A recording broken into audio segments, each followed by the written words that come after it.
Labatt Expos Baseball is brought to you by Esso. Stop in and fill up with the No Trouble gasoline. And by Labatt 50, proud sponsor of the 1988 Olympic Winter Games. Expos Baseball is produced by TV Labatt and is protected by copyright. Any use of this broadcast without permission is prohibited. For and against Expos fans over the years, but I think that even the Expos fans would hate to see the day that you wouldn't be coming here. What is the situation with your future now? Well, my contract's up at the end of this year, a couple more weeks. And my negotiations with the Phillies will start sometime in October. And based on whether or not we're able to come to a contractual agreement, that'll determine my future, whether or not I'm an active player for the Phillies next year, the year after, or whether I retire. It would be a retirement. You wouldn't think of going to some other ball club? You know, I won't totally eliminate that possibility. I think for negotiating strategy, I think it's good that I keep that option open. But odds are pretty good that if I don't play with the Phillies, I won't be playing. What about the ball club? You've watched this team. You're nearing the end of your career. I guess part of the question would be just what type of ball club you're going to be on, too. Yeah, that has something to do with it. You know, in spring training, a lot of people thought the Phillies, including the Phillies themselves, were a contending ball club.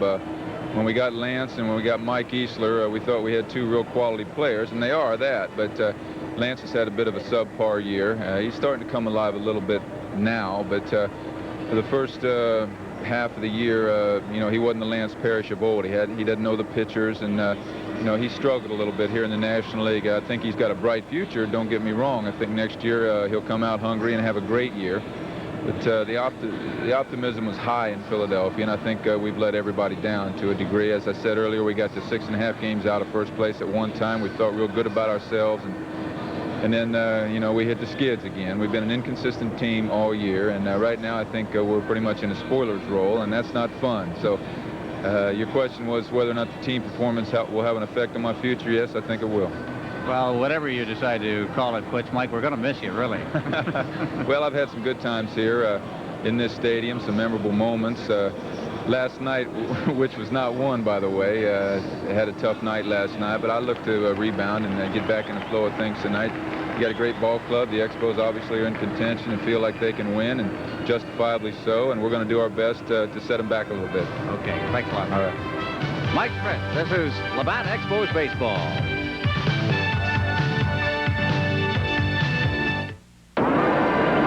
You're looking at Dennis Martinez, who will pitch tonight's game for the Expos. And here's the lineup he'll face. Juan Samuel, Milt Thompson, and Keith Hughes at the top of the order. Then Mike Schmidt, Bon Hayes, and Chris James, Darren Dalton, Steve Jeltz, and Shane Raleigh tonight for the Philadelphia Phillies. And Dennis Martinez looking for his 10th win of the season, Jim. Everybody feels good when Dennis Martinez walks to the mound.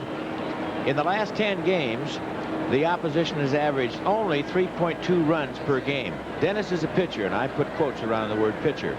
He has a good fastball. He's able to place it in and out, and he has a very good curveball. Here's the defense behind Martinez tonight. Tim Raines in left, Reed Nichols in center, Mitch Webster in right. Around from first to third, Galarraga, Law, Brooks, and Wallach. Fitzgerald behind the plate. First pitch of the night, and we're underway as Juan Samuel takes a strike. Juan batting at .277, 27 home runs and 97 RBIs.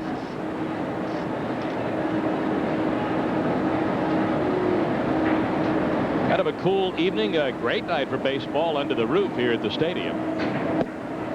2 strikes on Samuel. Samuel hit his second career grand slam back on the 12th of August off Ed Lynch. It was his 22nd home run of the year. And that broke the club record for the Phillies for home runs by a second baseman that had stood since 1953 when Granny Hamner had hit 21. Granny Hamner goes all the way back to the 1950 season, of course, the days of the Whiz Kids at Philadelphia. Samuel, just a great second baseman. He has improved his play so much defensively. Well, he was really shaky when he came to the major leagues defensively. And I think as he succeeded in being such a good offensive player, that alone had a lot to do with helping his defense. The 0-2 to Samuel. And Samuel gives it a ride into the air, left center, way back Nichols, and Nichols can't get it. It's off the wall and hit Nichols. Backing up the play is Raines, and Samuel is on into third base with his 15th and league-leading triple of this year. He also leads the major leagues in 3 base hits. Well, Dennis threw 3 fastballs, got ahead of Samuel so quickly. Now that was a breaking ball, and the breaking ball just hung in the high part of the strike zone. A mistake pitch by Dennis, no question about that. Reed Nichols there trying to challenge that fence for the ball. Ball gets away, and Casey Candell takes it to third base, but not in time. Comparing the two teams, batting average and in home runs, the Phillies have the advantage, as they do in stolen bases. Samuel due in large part to that difference. There's a play back to the mound. Martinez holding the runner and retiring Thompson with 1 pitch. So that's a big out. He got Milt Thompson 7th in the league with a .305 batting average. And very quickly there is 1 out. Samuel at third. And Keith Hughes will be the batter. That ball had some movement on it. You could see it sink and was on the outside part of the plate. It was a perfect pitch from Dennis that time. As perfect as a pitch to Samuel was imperfect. Samuel scooting back into third base. So now Martinez deals with Keith Hughes, the left fielder. Hughes takes a strike. They like the young outfielder. They had dealt him to the Yankees a couple of years ago, a deal the Phils made to acquire Shane Rawley. Hughes now playing in his 28th game for the Phillies. Had a good year in the International League. 1 ball and 1 strike to Hughes, who batted .294 and had 17 home runs in the International League. Playing for the Yankee club at Columbus and the Philly club at Maine. Here's the 1-1. That's blocked by Fitzgerald. 2 balls and 1 strike. With Hughes, a left-handed batter, up there, the big man Mike Schmidt is on deck. Martinez trying to wiggle out of a first inning jam that he kind of created for himself by making that mistake to Juan Samuel when he had Samuel 0-2. Well, Dennis threw his very good breaking ball there, bounced it in front of Mike Fitzgerald. There's the man that's done so much damage against the Expos through the years. 2 balls and a strike, the count on Hughes from Dennis Martinez. Lost his only start last year against the Phillies here at Olympic Stadium. That evens the count on Hughes at 2-2.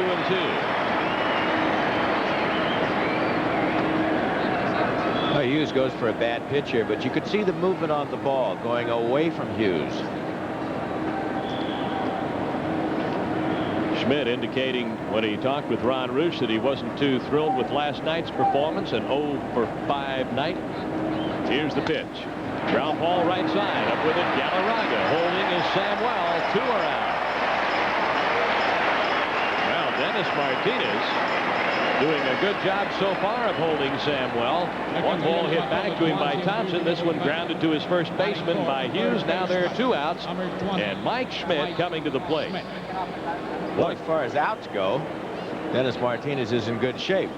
However, as far as hitters go to oppose, Mike Schmidt is always dangerous. But Dennis made a good breaking ball pitch there, and Hughes hit it on the ground right at Galarraga for an easy out. Mike Schmidt hitting at .296, 8th in the league with 30 home runs. He's tied for number 5 in RBIs with 99. Ball 1 to Schmidt. 9th on the all-time home run list, 525. 47 of those against the Expos, and he has hit more home runs at Olympic Stadium than any visiting player. He's hit 25 of those 47 here at Olympic Stadium. The 1-0 pitch. And ball 2 and no strikes to Schmidt. Well, you can sort of see how Dennis Martinez pitches. He's in, he's out, tries to hit the corners when his breaking ball is right, and he's trying to establish that pitch very early in this game. He wants to keep that pitch down and away to right-hand hitters. Here's the 2-0, and Schmidt hops one foul. Not only did Schmidt go 0 for 5 last night, but he struck out in 3 of those 5 at-bats. There's a look at where Schmidt stands as far as the career home runs are concerned. So if you break it down to the National League, he is 3rd behind Aaron and Mays. Taking a look at his home runs among active players, and he is number 2, right behind Reggie Jackson. Schmidt asking for time. Von Hayes hits behind Schmidt in the order. 2 outs in the first inning and a runner at third base. That's Juan Samuel. Martinez checking, and Schmidt would not chase it. It was a called strike. Boy, he talked about a pitcher's pitch. Well, that was right on the black. This pitch just does get the corner. There's a little black rim around that plate, also of rubber. The home plate material is rubber, and that little piece of black striping around the plate is about 1.5 inches wide. And when we talk about painting the black, that's what we mean when you saw that last pitch. Now 3 balls and 2 strikes to Mike Schmidt. In 1980, the Expos and the Phillies went right down to the wire battling for the East Division Championship, and it was a Mike Schmidt home run right here at Olympic Stadium that not only gave the Phillies the East Division Championship, but of course they went on to become the world champions in 1980. 3-2 coming up to Schmidt. Breaking ball struck him out, and Samuel, who opened up with a triple, is stranded at third by Dennis Martinez. After a half inning, the Phils nothing, the Expos coming up. You're watching Labatt Expos Baseball. Comparing the Expos of 1986 to the Expos of 1987, you can see the team batting average is up. Home runs are the same. The club's scoring a few more runs. A big difference in the extra inning ball games in terms of the fact that the Expos are not losing a bunch of extra inning games, and they've really improved their record in 1-run games as well. A little bit of an advantage to the 1986 pitching staff. Here's the lineup Shane Rawley's pitching to tonight. Raines, Webster, Brooks, Wallach, Galarraga, Nichols, Law, Fitzgerald, Martinez. Shane Rawley, 17-game winner, tied for the National League lead with Rick Sutcliffe, who is also a 17-game winner. They're both 17 and 8.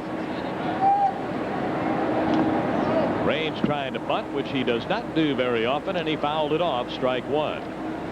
The Major League's leading winner is Dave Stewart of the A's with 19 wins, and Jack Morris and Mark Langston have each won 18 games, and the 2 top winners in the National League, 17-game winners. Raines is 3rd in the league, hitting at .326. 1 strike to Raines and called strike 2. 0-2 the count. There you see the Rawley numbers after 32 starts. He's 2-1 in 4 starts with the Expos and 7-7 lifetime against the team that signed him. Here's the 0-2. Look out, tip. That ball nicked him. He would have been drilled pretty hard had he not been able to all but escape that. Well, that was a break right there for the Expos. This ball just did nick Tim. Not hurt at all. He's walking kind of slowly to first base, gingerly flexing that left leg. Taking a look at the Philadelphia defense, Chris James, Milt Thompson, and Keith Hughes in the outfield. Von Hayes at first, Juan Samuel at second, Steve Jeltz at short, and Mike Schmidt at third with Darren Dalton behind the plate. The best outfield arm on the Philadelphia club is out of the lineup tonight, Glenn Wilson, who normally is in right field. Could be that Raines will test the arm of the catcher, Darren Dalton. Here's the pitch, and it's outside, ball 1 to Webster, who's hitting at .282. Switch hitter with a dozen home runs and 55 RBIs. And it is Webster, not Raines, who leads the club in infield hits and bunt singles. Raines is hesitant to run against left-handers. 2 balls and no strikes. He has 47 stolen bases this year, has only been caught 4 times. And with numbers like that and his career numbers, you would wonder why he is hesitant to run against anyone. But the left-handers give him a problem. 2-0 the count on Webster with Brooks coming up. First inning and no score. Raines had his right foot injured last night. He slid in at home plate, and someone had left a bat there, and he rolled right over the bat and bruised the top of his right foot. Ball dropped down by Webster. Raleigh picks it up and gets Webster by an eyelash at first base. The sacrifice puts Raines in scoring position. One of the advantages of having a runner like Raines, or even like Samuel, or in the case of the Cardinals, Vince Coleman, is that many times you don't have to give up an out to move the runner over, but that's not the case here. Exactly. I think that was sort of a halfway or in between a bunt for a base hit and a sacrifice. Mitch was quite deliberate in what he did, but at the same time almost ended that little sequence of what he tried to do with a bunt by trying to drag for a base hit. 1 strike on Hubie Brooks, who's hitting at .250. Brooks's bat, which had been suffering, has finally come alive. Last 16 games, he's batting .295, and he almost single-handedly beat the Mets the other night. Of course, Pascual Perez had a lot to do with that, but Hubie Brooks drove in 3 of the 4 runs that the Expos needed to beat New York and gain a split in the 2-game series with the Mets. Now tonight, Brooks up against Shane Raleigh. 2 quick strikes on the hitter.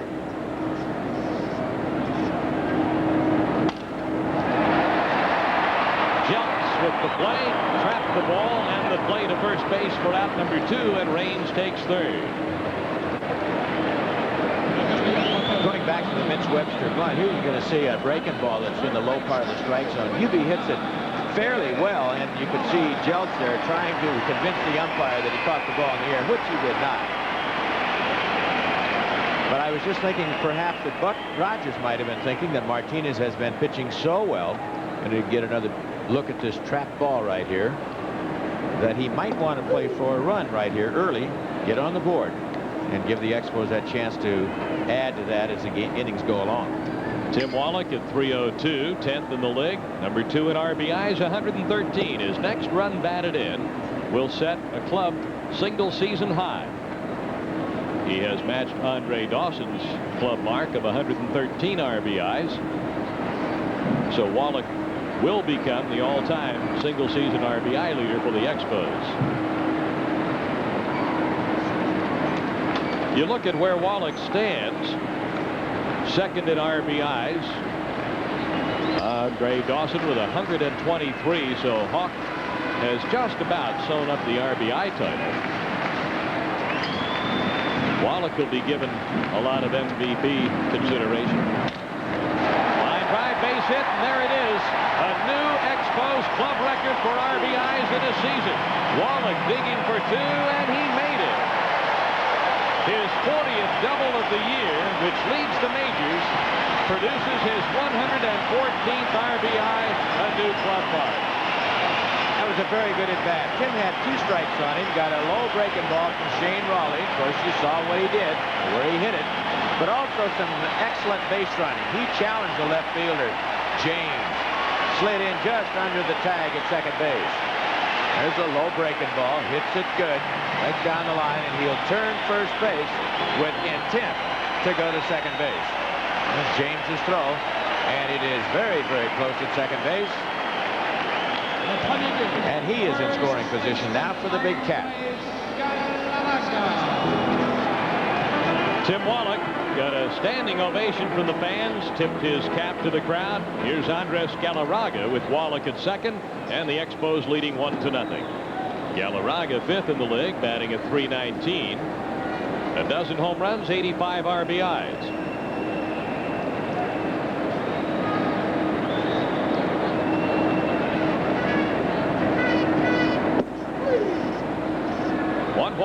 one strike.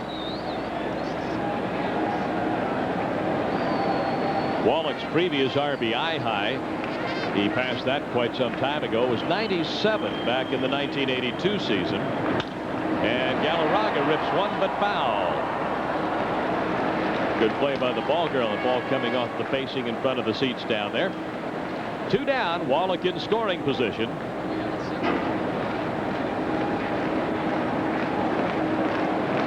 While Wallach is #1 in the league and in the majors in doubles, Galarraga is #2 with 38. 2 balls and 2 strikes to the Cat.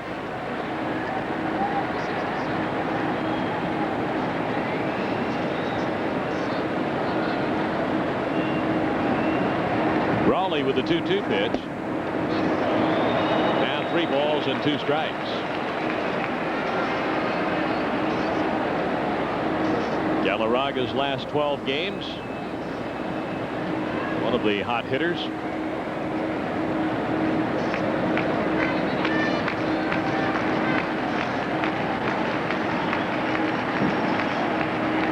Here's the 3-2, and that is fouled off to the left side. Full count to the Cat. If he gets on base, Reed Nichols will be coming to the plate. Expos getting an early run here against Shane Raleigh. Now, Jim, you alluded to the fact that thought the club would like to get that early run, and Wallach came through with a big 2-out hit. There's a foul ball back to the screen, and that is one of the reasons why Wallach has been so productive this year. He's been such a good hitter with 2 outs in the inning.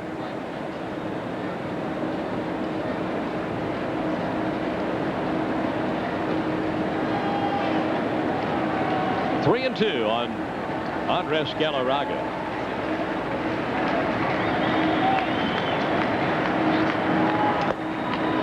Raleigh thought he had it by Galarraga. Fouled off.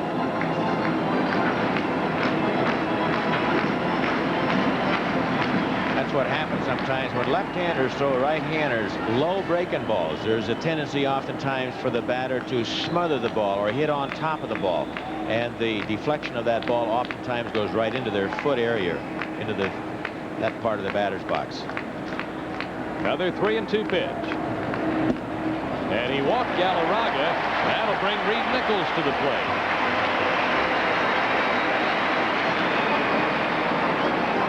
Andrews had a good at bat that time. Raleigh made some good breaking ball pitches on him. Fouled off a pitch or 2.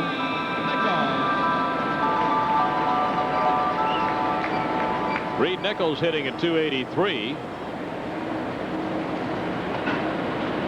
He came out of last night's game with a minor knee injury. It was more for precautionary reasons that Buck Rogers took him out. As a matter of fact, when Nichols got to the bench, and Dalton's going to go talk to Raleigh. When Nichols got to the bench last night after coming out of the game, he said, "I'm all right." But Buck Rogers had already made the decision. The Expos had the lead, and they took him out. Nichols right back in the starting lineup tonight.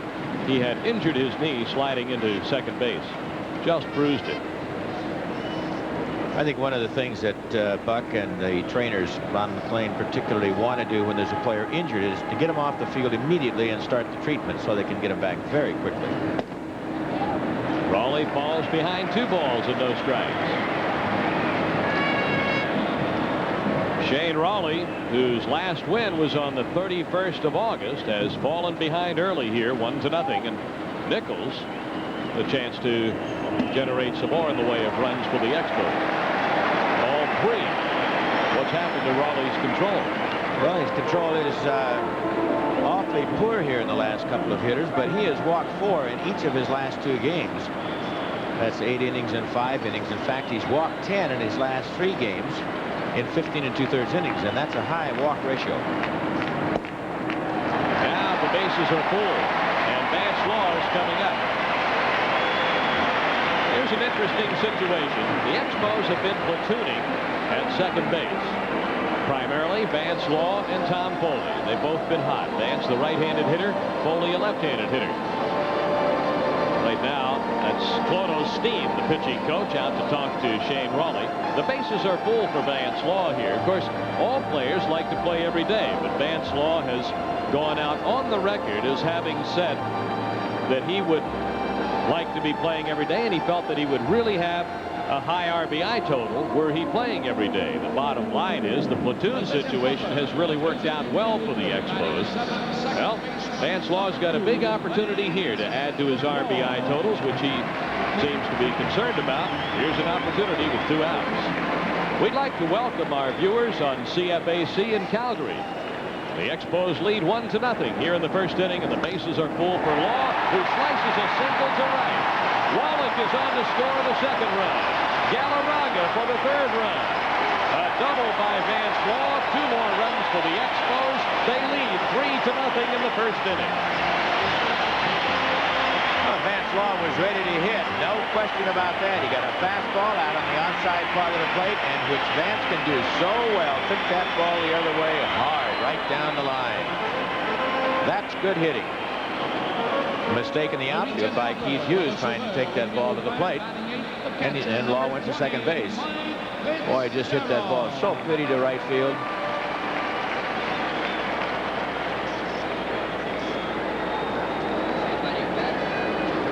Couple of doubles in the inning. The Expos, of course, lead the league in doubles.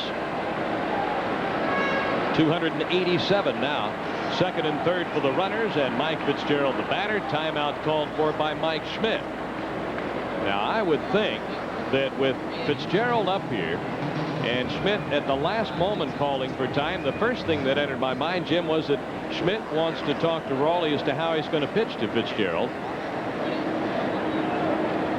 Might have something to do with how Schmidt is playing, but now I see Mike looking over into the dugout. And it just could be that rather than pull around with a semi-intentional walk, they'll just go ahead with an intentional walk to Fitzgerald. Well, when the pitcher in this game, Dennis Martinez, is 2 for 40, I think that's the only sensible thing to do right here. One more base hit, and this game would be broken open, obviously. So it is the intentional walk they're going to go ahead with.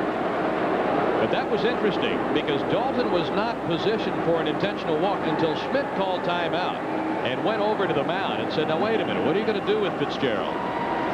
Might have been that Lee Elia, the manager of the Phillies now, was trying to get their attention and couldn't. However, Dalton should have been looking over there right away because catchers have to be thinking along with managers.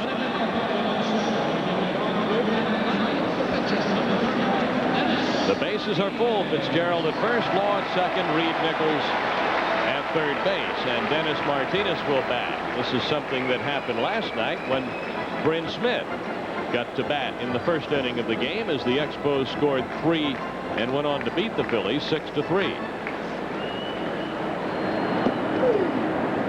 1 strike on Martinez. Oh, interestingly enough, with a walk to Galarraga, then a walk to Nichols on 4 pitches, Law was ready to hit that first pitch. 2 strikes on Dennis Martinez. Of course, that kind of a situation, Jim, that changes as the game goes on, doesn't it? It's a little different late innings in a close ball game. Right. Martinez hitting that ball foul and out of play. Then you might instruct your hitter to take a couple of pitches and give the pitcher a chance to either walk himself out of the ball game or into further trouble. I think probably what Clodo Steen was telling Shane Raleigh on the mound, hey, look, you have to throw strikes. Just release and let the ball go and hit the target, and that kind of language. And that translates into throw a pitch, throw a fastball. Martinez hits another ball foul back to the right.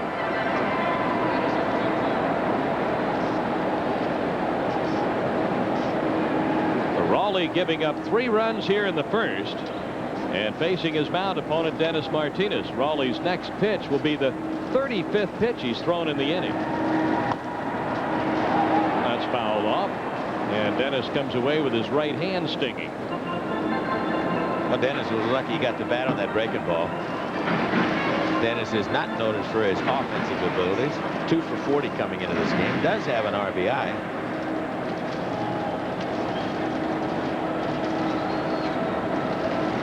Two strikes on Martinez with 2 outs and the bases full. Dennis poking another one foul.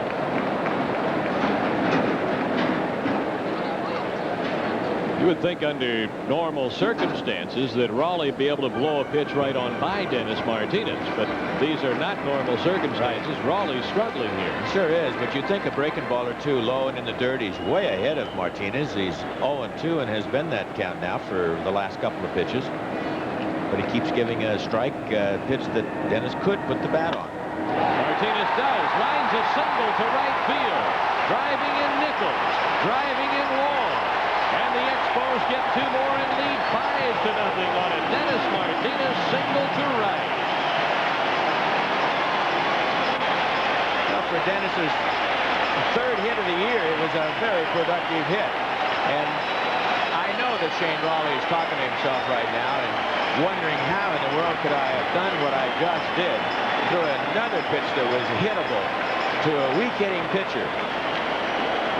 For not being able to throw strikes, now he couldn't throw anything but strikes. And you saw Dennis Martinez, the fastball was right down the pipe. And Dennis Martinez, who had been trying to get the bat on the ball on those other pitches, finally got enough of the bat out in front to hit the ball hard for 2 RBIs. Tim Raines will bat for the 2nd time in the inning. Hit by a pitch his first time up, and he came around to score the first run on the Wallach double. 5-0 Expos. Runners at 1st and 3rd. Raines, who celebrated his 28th birthday 2 days ago, drills the ball down the left field line, and that ball is up and away. A home run for Tim Raines. A 3-run home run. The Expos lead 8-0.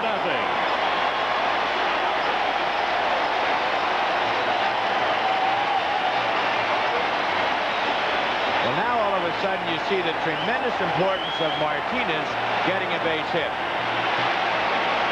Tim Raines was ready to hit. He took that first pitch, fastball, another pitch right down the middle of the strike zone.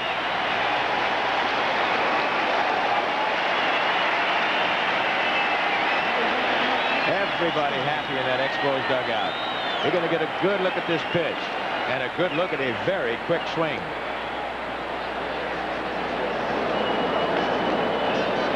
Raines with his 2nd home run of the year off Shane Raleigh and his 18th of 1987. The Expos lead 8-0, and Raleigh's facing Webster for the 2nd time. He sacrificed his first time up. Webster lines the ball to center. Thompson there, and finally a ball is caught, and that was a line drive. Well, he drove in the first run and established a new single-season club record with 114 RBIs. 3rd baseman Tim Wallach. End of 1, 8-0 Expos. This is Labatt Expos Baseball.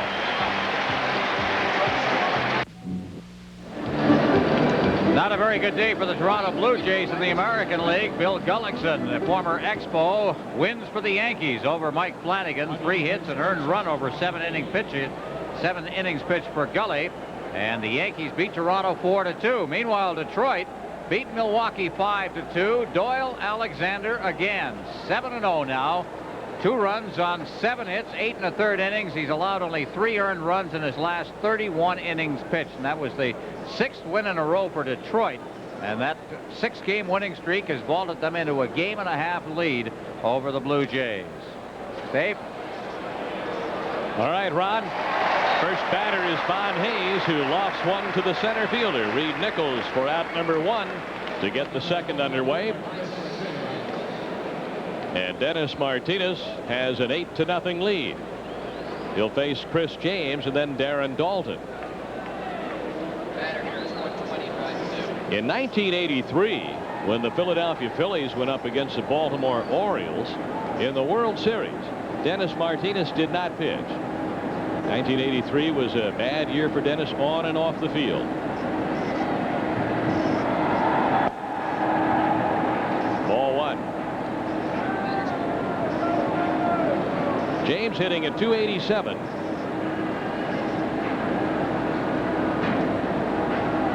Got his first major league hit in this ballpark a couple of years ago. 1-1 to Chris James.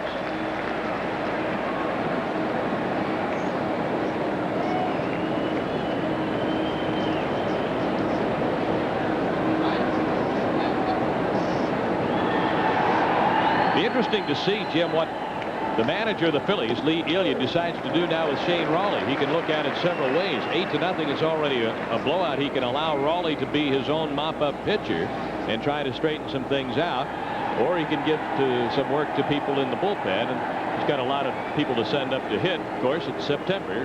Rosters have been expanded.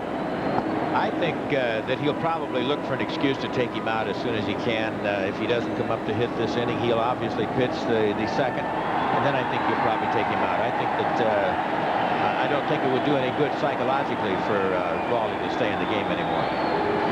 Past the second inning, that is.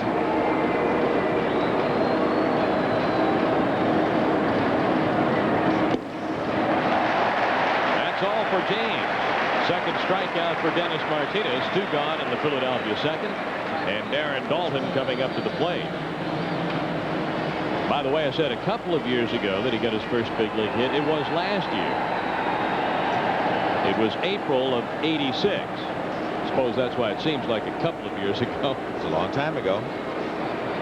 About as far back as you can get without being 2 years ago. Play for Law. That's all for Daulton. And the side goes 1-2-3 after an inning and a half. The Expos lead the Phillies 8-0. This is Labatt Expos Baseball. National League West this afternoon. The Giants won their 7th in a row. Will Clark got his 32nd homer. That's the most since Bobby Bonds as a Giant in 1973. And Lacoste now 13-10 on the season. The Giants have traded their way through trades to get pitchers into what appears now to be a sure West Division championship. 9 games ahead of the Cincinnati Reds right now. One would say that is a lot. As far as the American League West is concerned, the story is the Minnesota Twins, and they won again. Viola gave up only 1 unearned run in his 7 innings, beating Candiotti. 27 saves for Jeff Reardon now. Coyote with his 30th homer. So Minnesota with the victory opens up a lead in the American League of 4 games now over Oakland. So the Oakland A's due to play tonight. There it is, 4.5 games with an 80th victory for the Minnesota Twins. Dave? All right, Ron, here is Mike Jackson, who takes over on the mound, his 44th relief appearance. He has also started 7 games. A 3-8 record with a 4.06 ERA. Jackson began the season in the bullpen, then started 7 games from early May until mid-June. In relief, has a 2.81 earned run average. He's working here to Hubie Brooks in ball 1. He's a hard-throwing right-handed pitcher. Brooks in the first inning grounded out to shortstop. There's a foul ball out of play to the right. So if you made it out in the first inning, you already have some atoning to do. The Expos scored 8 runs on 4 hits. Shane Rawley had thrown 7 pitches to Martinez and never threw a ball that was a ball. Martinez went for a 1 ball, a curveball low and in, and fouled it off. Otherwise, all those other pitches were strikes. Another ground ball for the shortstop, Jones.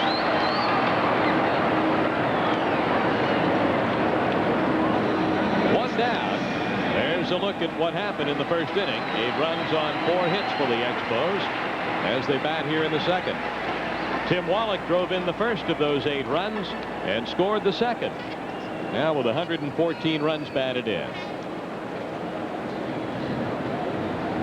Andre Dawson along with Tim Wallach. Jack Clark, who may not play the rest of the year, has 106 RBIs. Willie McGee's already driven in 100.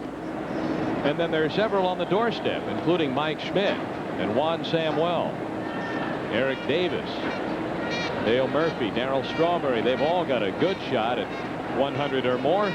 There's Schmitty, a Gold Glove third baseman.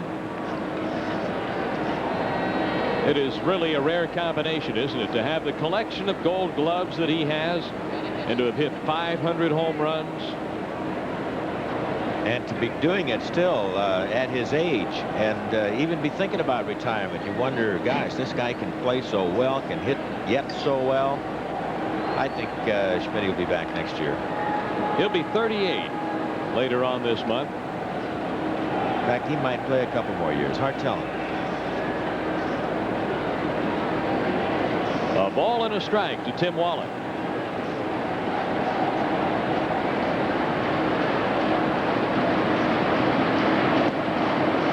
Wallach chasing one.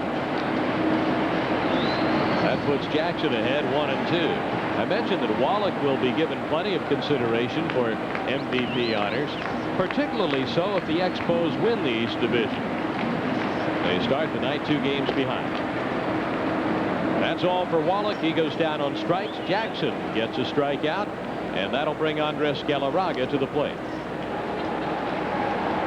And of course, it all depends on how you define MVP. Andre Dawson certainly has MVP numbers, 44 home runs, 123 RBIs, and could possibly lead the league in both categories. That's good enough for a lot of consideration right there. Sure is. The pitch was up and right on by Galarraga, strike one. I think, however, that when the season ends and you really determine who was the most valuable player to the team for which he played, and then I think you have a better idea of just who that might be. You'll know then exactly what his contributions were to a winning effort. I agree with that. It should not be all statistics. I like to look at it this way. If you take the player away from the team, where would that team be? Try to figure that out. Then you find out how valuable he is. That's all for Galarraga and the Expos, who go in order against Jackson. At the end of 2, they lead at 8-0. You're watching Labatt Expos Baseball. To put the fans to work right here, our fan issue vote for tonight. Now, if you were a manager or owner of the Philadelphia Phillies, would you pay Mike Schmidt $2 million a year, considering what Dave and Jim were talking about a little while ago? If you think yes, 1-900-210-7330. And if you think no, he's not worth $2 million a year, 1-900-210-7333. Dave?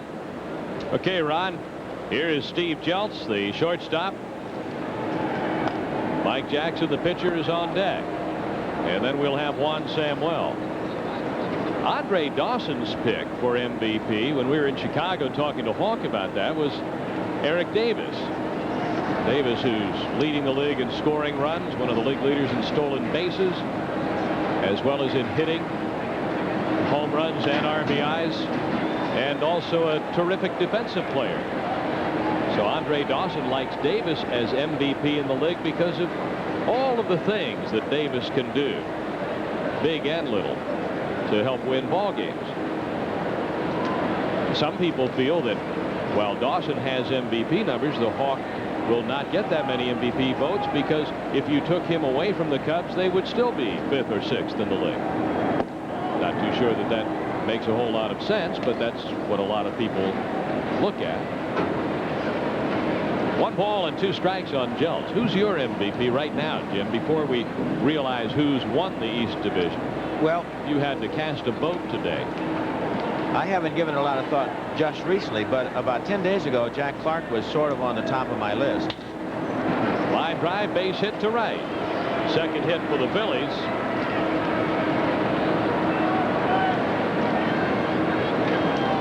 Fans, the Philadelphia Phillies player of the game will receive these fine Remington products: the micro screen and Lady Remington cordless rechargeable shavers, and the Travel Plus hair dryer, foldable and compact with dual voltage and heat setting.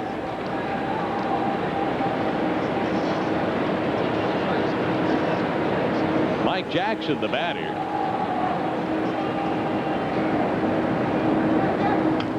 Jackson pops this up, and Fitzgerald, with a great effort, just came up a little bit short. Leaves himself all sprawled out there, but smiling. Mike couldn't find the ball immediately, and then when he did, he made a gallant effort. He goes ahead instead of going laterally where the ball was. But that's only natural for a catcher, because he wants to get out where he is prepared to field a fair ball. Jim, with that mass cutting down somewhat on peripheral vision, how tough is it for the catcher to pick up the direction of that pop-up right away. There's a foul ball back out of play. And what tells the catcher whether it's one of those towering pop-ups behind the plate or whether it's a small pop-up to the right or to the left side of home plate? Well, the mask doesn't bother at all. You have an instinct. You're watching the ball off the bat. There's a sixth instinct there that tells you where the ball is. And you almost always look right up and see it. And the only times that you don't is if there's a hazy sky or the lights aren't real good. So if you don't have good instincts, you can't catch. There's a line drive, right side, foul. Well, that's one particular instinct that's necessary. But you watch a catcher, and you watch as soon as he tosses that mask off, he looks in exactly the direction where the ball is. Knows which way to go. And so that comes with experience. Yes, it does. And I can't explain it to you. I can't tell you other than the fact that it's an instinctive thing. Short chapter in the catcher's manual on that. Right. As well as the foul tip drill. Right. How do you practice catching foul tips? Ground ball right side. Law makes a tank play and does not get the double play. Jeltz is out. Law unassisted. Jackson is on the fielder's choice. This is a play where you're only going to get one out. Ball isn't hit very hard. Of course, Jackson wasn't out of the batter's box very quickly. And then Vance was in a position where he just couldn't throw the ball to first base. Boy, you know what one of the keys is here? Watch how he holds on to that ball. Yep. How many times have you seen that ball come loose? A lot. A lot. In fact, I was kind of surprised that Jeltz ran out of the baseline. If you're going to be out, you just well run right into the fielder after he's had the ball, however. Otherwise, you'd be interfering. And then you have a chance to jolt the ball out without doing anything maliciously. Jackson at first base on the fielder's choice. Got the warm-up jacket on. Juan Samuel's hitting. Tripled his first time up. And he hits a nice little double play ball here. And that's all for the Philadelphia Phillies. A tailor-made 6-4-3 double play. And at the end of 2.5, the Expos lead 8-0. We hope you're enjoying Labatt Expos Baseball. Time now to play our Labatt Trivia Quiz. Fernando Valenzuela is one of only 2 National League pitchers to win at least 10 games in each of his last 5 seasons. Can you name the other? Our first clue tonight, he's a left-hander. You've got the answer. The address is Trivia Quiz, Post Office Box 1090, 1427 Graham Boulevard, town of Mont Royal, Quebec, H3P 3C1. Last week we asked you who it was that Lenny Randle decked when he hit his manager back with the Texas Rangers. It was former Philadelphia manager Frank Lucchese. We have a couple of winners. We'd like to congratulate Mr. Luc Brosseau of Montreal and Gary Crawford of Laval. They'll be receiving one of our fine prizes. Nichols, Law, and Fitzgerald coming up here in the bottom of the third. Once again, here's Dave and Jim. Dave? And Ron, Reed Nichols drew a walk his first time up. Also scored a run as the Expos posted their biggest inning to date this year. An 8-run first has them ahead 8-0 as they bat in the third. Ball 1 to Reed Nichols. This is Reed's first season in the National League. He played in the American League with the Red Sox and the White Sox. Ball 2 and no strikes. Interesting to see a ball club 2 games out in September. Platooning in center. At second, here's a ride to left field deep. Hughes back. Ball is off the top of the wall. Nichols with a 2-base hit, and he just missed a home run. Well, Reed had a hitter's pitch to hit. Count was 2-0. Young pitcher throwing a fastball right down the pipe. That's what hurts when you get behind when you're pitching.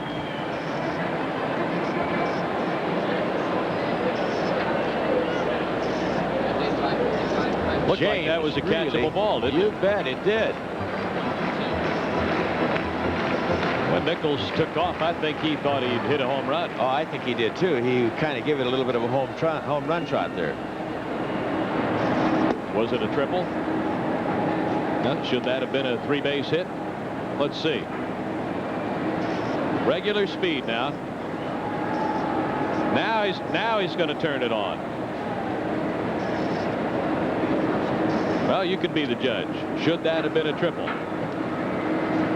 Vance Law, 1 ball, no strikes. Double to drive in 2 in the first.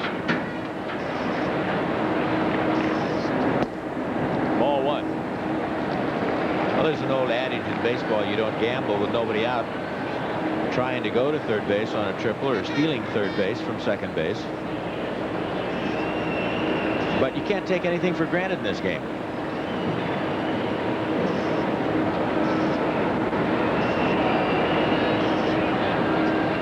Maybe we missed the whole deal as far as Nichols is concerned. Maybe when he hit it, he didn't think it was going to go and figured that was just a fly ball out. That's another way to look at it. You're right. Not too sure now that I think about it. Look at that replay, the way he reacted coming out of the batter's box.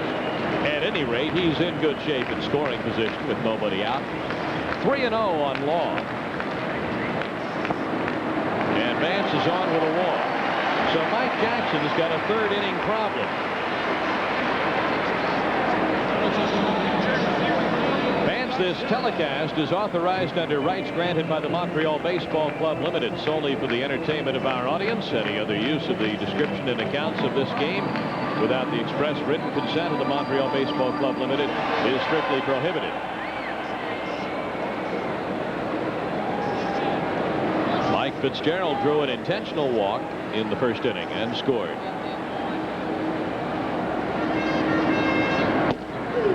One strike on Fitzgerald.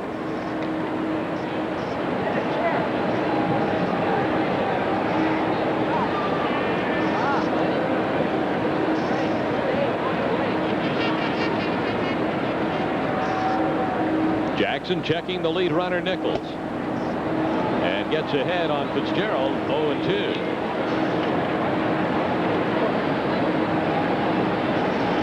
Back on the 7th of June at Philadelphia, Mike Jackson no-hit the Expos for 8 innings. Tim Raines led off the 9th inning with a double.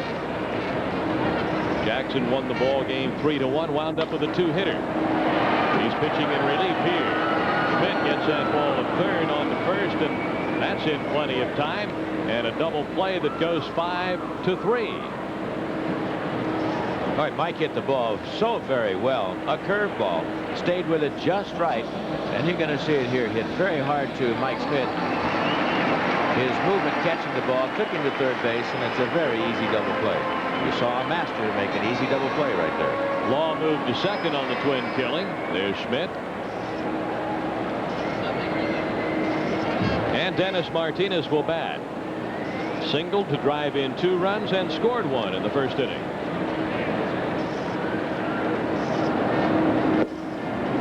One strike on Dennis. Well, Dennis has to feel awfully good about his hit in the first inning. The fact that he got the hit gave him 4 runs on that scoreboard.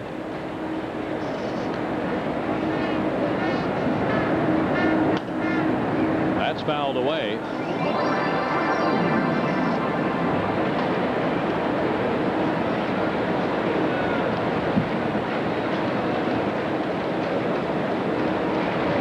Jackson has a good fastball, and it was his fastball that was such a tough pitch for the Expos hitters when he almost no-hit the club.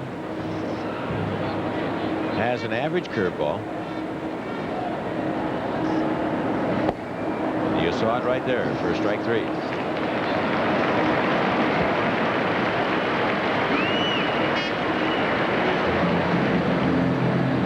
That's it for the Expos. That's what we're looking for from. We're trying to catch lightning in a bottle with them, and hopefully it'll work out.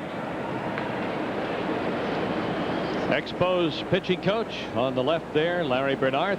To his left and our right, Bobby Winkles, the batting instructor. 1 ball and 1 strike to Thompson. Thompson with just 3 hits in his last 17 at-bats coming into this game. 2 balls and 1 strike. He's been a very pleasant surprise for the Phillies this year as far as the bat is concerned. Keith Hughes will follow, then Mike Schmidt. There's a look at what's going on at Pittsburgh. Bucks leading the Mets early 2-0. That ball driven down the left field line and into the corner. An extra base hit for Thompson. He's got third in mind after a big turn decides to hold. A double for Thompson to lead off the fourth inning. It's the third hit for the Phillies. Well, he took a fastball out away from him and hit it just like it was pitched. Fair by about a foot. All of a sudden, Dennis is going to have to work out of a stretch position. But he'll be less concerned about the runner, and he'll be very concerned about getting the hitters one by one as they come up. The reason Thompson's been such a pleasant surprise for the Phils is that while he has hit 300 before in limited play with the Braves, he is batting over 50 points higher this year for the Phillies than he did last year for the Phillies. Hughes grounded out to first in the first. Fourth inning of play, and Hughes gives it a ride in the air, and the right fielder Mitch Webster has this. Thompson will hold up. So with one out, Mike Schmidt will come to the plate.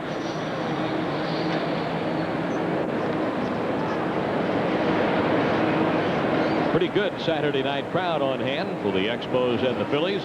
There were just 23,000 last night and only 24,000 the night before. And the Expos are a little disappointed in that. The players have been talking about that. There's Neil Heaton, who will pitch tomorrow. To Neil's left, our right, Jackie Moore, the third base coach. And in the glasses, Coach Pat Doherty. Two extra coaches assigned to the Expos for the month of September, Pat Doherty and Joe Sparks, who was the manager of the year in the American Association, handling the Expos AAA club at Indianapolis. Schmidt hits it on the ground against a big shift, and Brooks is right there, and two are out. We should mention the reason the Expos have some extra coaches up here this fall is that Bobby Winkles is retiring as a major league coach after this season. Winkles will remain in the organization, and he'll coach in the rookie league in Florida for the Expos. And he'll do a bang-up job. That's a great treat for the young players next summer coming into professional baseball to have the opportunity to rub shoulders with Bobby Winkles, who's an excellent baseball man, major league manager. There's Bobby Winkles. In fact, there was a year when I managed Bobby Winkles. Here's the pitch. And a called strike on the outside corner. You managed Bobby Winkles. Well, that was 1956. I was a player manager at Tulsa in the Texas League, and Bobby Winkles was my shortstop. Very fine defensive player. Lacked something in the hitting department, but became a very good hitting authority and very knowledgeable hitting coach. There's a fly ball to right. Webster way back. Hayes gave that a ride, and it is out of here, and a two-run home run for Von Hayes. He just tucked it over the right field fence, and the Phillies are on the scoreboard. It is 8-2. Well, Von Hayes has hit the club good through this season for sure. He's been a pull hitter. He's hit a lot of balls hard down the right field line, and he's hit some home runs, and I believe that is number 5 against the Expos this year.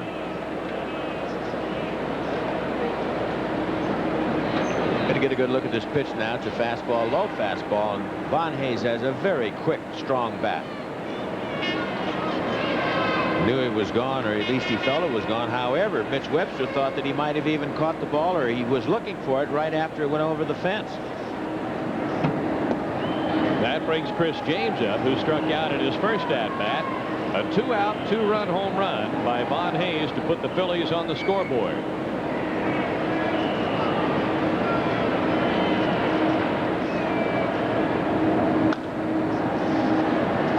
Galarraga over toward the seats. That ball out of his reach.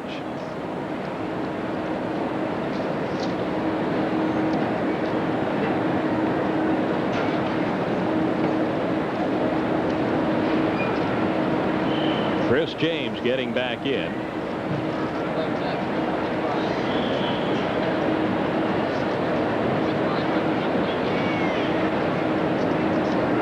One pitch. Couldn't hold on to the bat, and that got the plate umpire, Terry Tata. Tata saying, what in the world is going on? He's not too happy. the umpires are in a bit of a vulnerable position, but that got Terry Tatum pretty good right there on the shoulder, on the mask. Terry has a good sense of humor. Sometimes he has a good sense of humor. Yeah, this is kind of tough, though. Yep.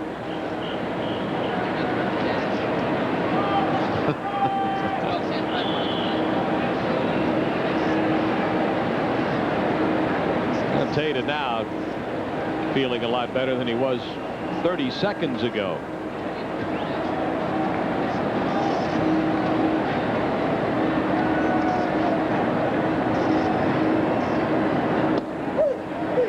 Well, there you go, Chris. That's what happens when you about knock the umpire out. Called out on strikes. 2 runs on a home run by Von Hayes. And at the end of 3.5, the Expos lead 8-2. This is Labatt Expos Baseball.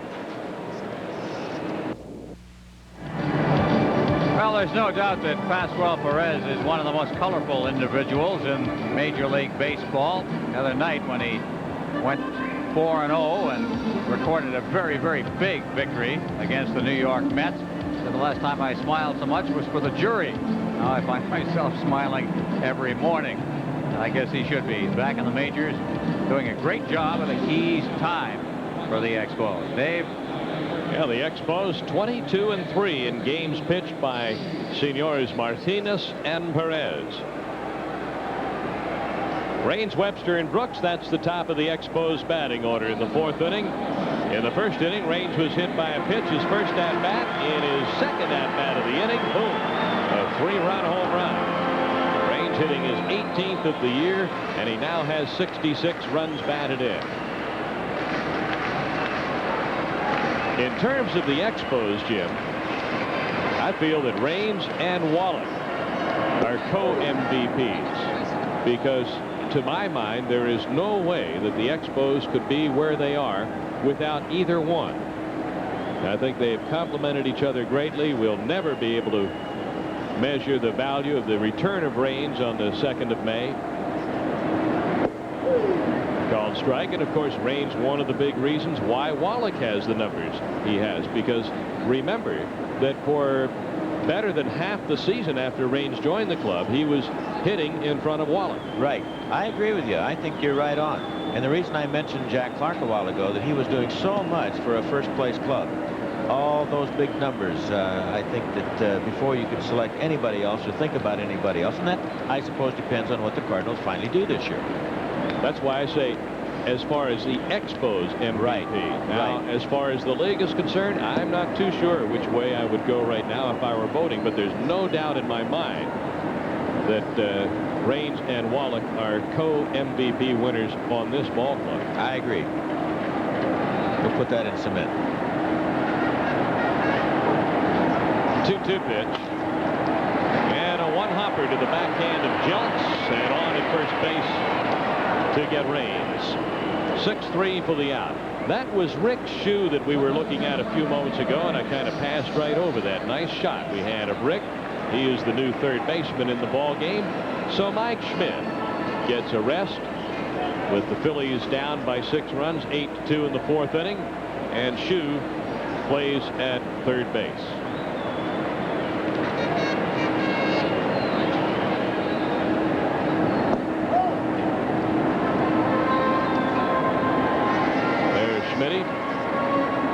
Going to sit back and do some analyzing now. He's got a tremendous analytical mind. He loves to talk baseball. As a matter of fact, in many ways, he is a throwback to the days of old in that regard, because one of the complaints among veteran players that have been around 15 years or more, is the fact that the young players don't want to sit and talk baseball as much as the older players used to do. That's all for Webster on that pop-up. Schmidt is one who will talk baseball all day and all night. It used to be that the young players would sit around and listen and learn. They wouldn't take much part in conversations in clubhouses, but they would learn, or on trains or in hotel lobbies. Now the young players are thinking about something else. Doing other things and have other interests. It's not uncommon to hear veteran baseball players say, you can't tell the young player anything today. They know it all when they get here. I don't disagree with that. I don't disagree with that. They come out of colleges feeling that they're well versed and well learned and well taught, when in reality they have so much of the game to learn. Hubie Brooks, 0 for 2, has grounded out twice to shortstop. Hits this one left center. Thompson way back. That ball's up and away. A home run for Brooks. 9-2 Expos.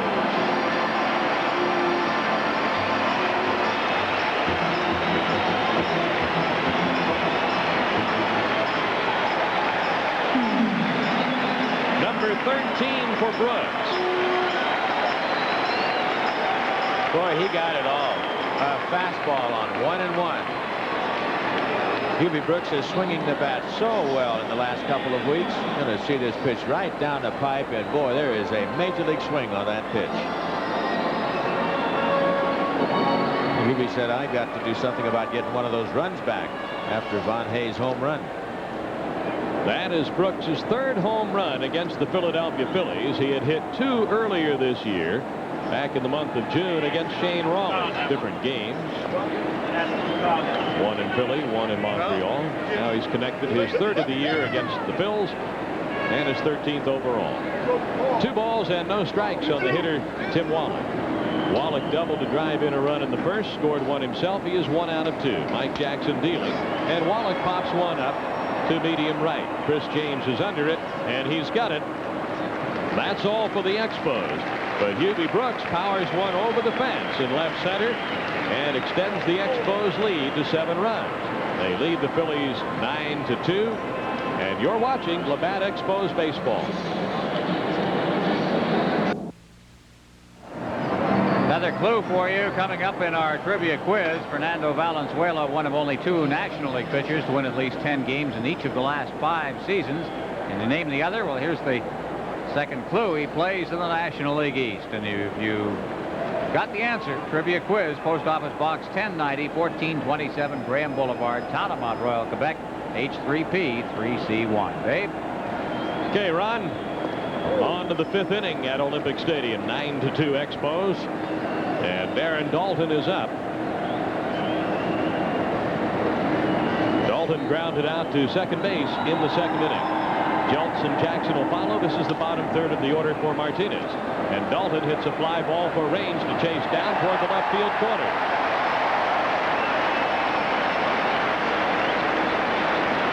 That's what speed can do.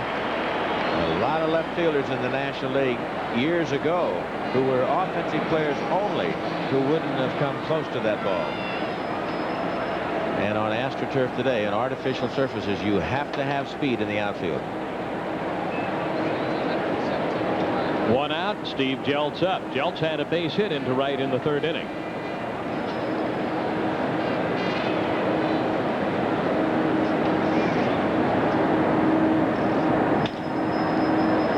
In left field again. Range has to peel back, this time to his left. Well, Timmy is getting a workout. And you see that big smile? 2 down. Fans, the winner of the Labatt Trivia Quiz will receive a Bulova Quartz watch. Nobody tells the time in as many beautiful ways as Bulova. Quartz thin, quartz accurate, and guaranteed for 2 full years. See them now at your Bulova jeweler. In the 2nd, 2-0, the Pittsburgh Pirates lead the New York Mets. And in St. Louis, no score in the 3rd inning. The Cubs and the Cardinals. Scott Sanderson against Joe McGrain. Batting for Mike Jackson, we've got the pinch hitter, Ron Renneke. Renneke hitting at 176.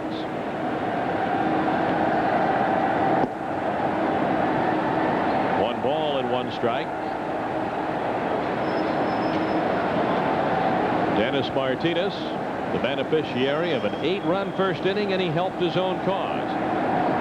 His hit in the inning was very big. 2 balls and a strike to Renneke, brother of Gary Renneke, who had signed with the Expos and now plays for the Atlanta Braves.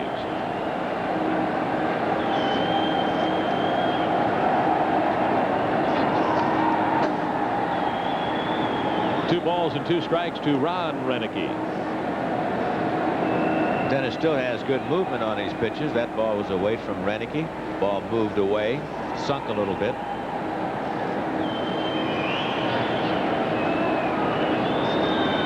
Juan Samuel will come to the plate should Renicky reach base here.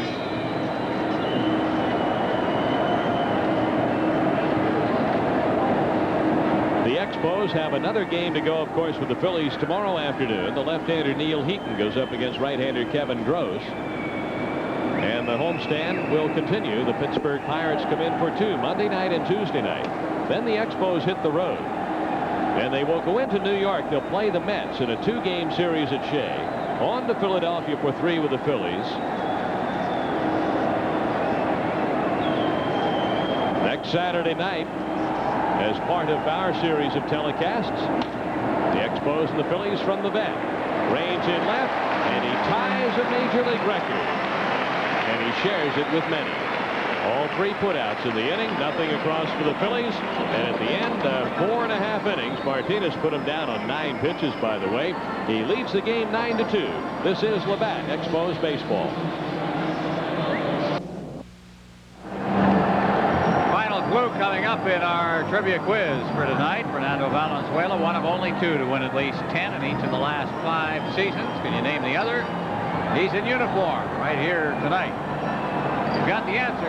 Trivia quiz, Post Office Box 1090, 1427 Graham Boulevard, down in Mount Royal, Quebec, H3P 3C1. Todd Froworth is the new pitcher. He'll be pitching to Galarraga, Nichols, and Law. Froworth makes his 8th appearance since being called up.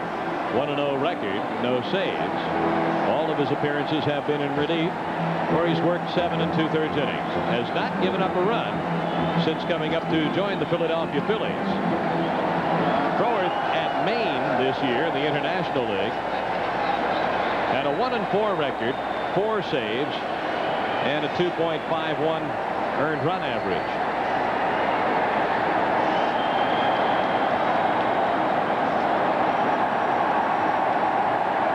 Froworth delivers, and a called strike. They've been grooming him as a relief pitcher, combined for 22 saves last year, pitching in A-ball and Double-A. Todd Froworth out of Milwaukee, Wisconsin. He'll remind you of Tekulve, the veteran who still works in the Philadelphia bullpen. Galarraga is 0 for 1 with a walk. He has scored a run. Froworth at 2-1 with the count. Evens the count at 2-2.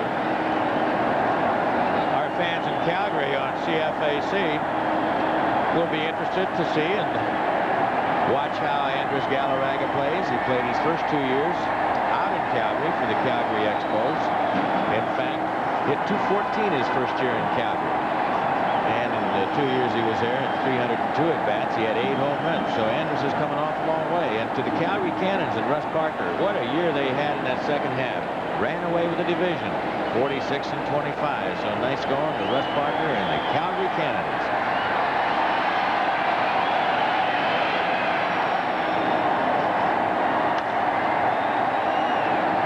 Ball's out of play. Line to the seats down the right side. 2 balls, 2 strikes to Galarraga. Andres is one of those players, Dave, who remembers where he's been and how far he came from the first day he signed his professional contract. A play for Jelks. Galarraga's out at first base. The Expos lead here 9-2. This is in St. Louis. Vince Coleman is at first base. Ozzie Smith doubles into the right field corner. Here comes Coleman on to score the run, and the St. Louis Cardinals take the lead on an Ozzie Smith triple. The Cardinals lead the Chicago Cubs 1-0. So there's the first run of that game in the 3rd inning. Ozzie Smith with a triple to score Vince Coleman. We'll stay right on top of that game for you and bring you highlights throughout the night. Herman Winningham batting for Nichols. So Buck, with the big lead, goes right to the bench with the right-hander on the mound. Herman pulls the ball to the right side. Tough play here, and it is not in time. What a play that was, or what a play that almost was. I am amazed how that play was finally put together. It turned out to be a very close play at first base. Herman hits on top of that ball, bounces it to the right side. Watch the recovery here by Frower and the pass of the ball over to somehow to Von Hayes, who made the catch. Winningham beats it out, an infield hit. The Expos have their 7th hit of the night. And Winningham draws a throw, and he will run. Herman Winningham has 26 stolen bases. He's been caught 10 times. Vance Law, the batter, doubled to drive in 2 runs in the first inning and scored 1 himself. His next time up was against Mike Jackson, and he won. So he's faced Raleigh, the starter, who went 1 inning. Mike Jackson, the relief pitcher. Now he's facing Todd Frower. This can be a test because in Raleigh you had the left-hander. In Jackson, a hard-throwing right-hander who throws consistently in the 90s. Now you get a side-arming right-hander.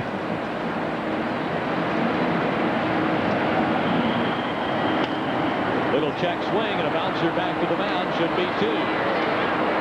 And that's all for the Expos. A 1-6-3 double play takes them out of it here in the 5th. At the end of 5 at Olympic Stadium. Montreal 9, Philadelphia 2. You're watching Labatt Expos Baseball.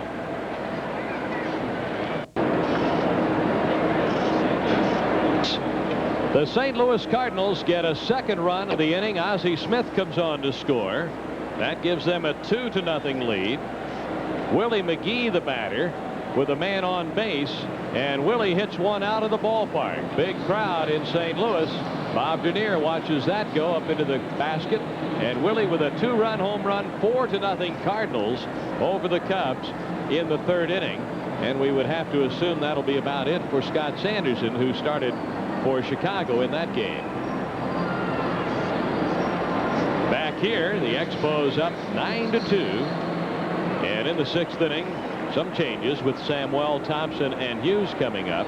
Herb Winningham, who pinch hit for Reed Nichols, stays in the game, and he's in center field.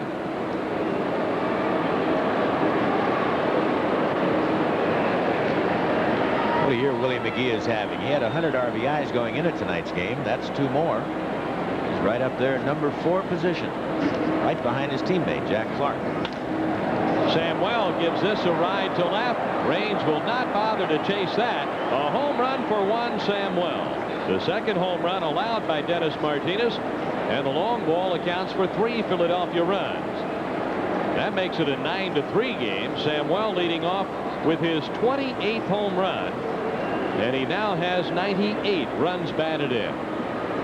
Well, sometimes in a game like this, with a veteran pitcher like Dennis Martinez, you want to get ahead of the hitters as each new inning begins. And he simply threw a fastball, and Juan Samuel simply hit it out of the ballpark. What an offensive player that fellow is. Juan Samuel. 3 runs on 5 hits for the Phillies off Martinez in 5+ innings. 9-3 game. Milt Thompson doubled and scored on the Hayes home run his last time up. He's 1 out of 2. Raines started in, now has to go back. It's over his head. A 1-hopper off the wall, and another double for Thompson. Well, the Phillies teeing off here. The ball was hit hard. I think Tim at the beginning perhaps thought he might have a chance to catch it, but when he looked back to see where the wall was, he knew then that the ball was going to be over his head. Larry Bernarth got on the telephone right away. Buck Rogers wants to go out and check out Dennis Martinez. So Buck, by taking the umpire with him, has indicated that there may be a physical problem out there with Martinez. So Rogers will talk it over with the Expos right-hander.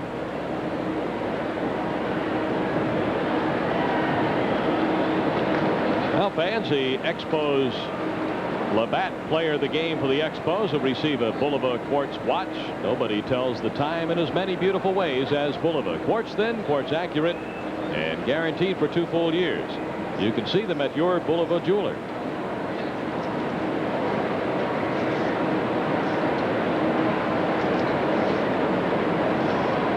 Buck Rogers talking with Martinez, and they've got Jeff Parrott, a big right-hander, up in the bullpen. And that's going to be it for Martinez.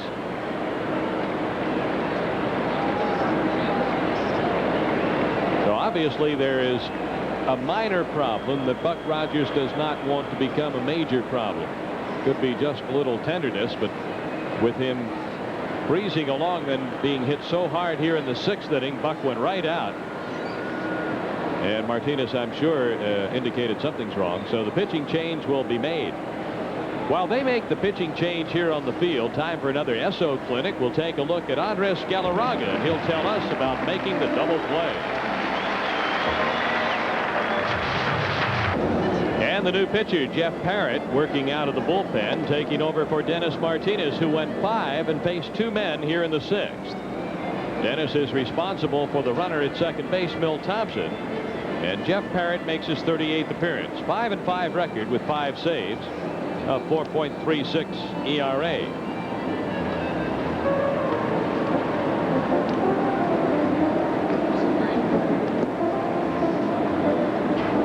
And Mitch Webster making a play there, and what we're looking at now are some highlights of great catches.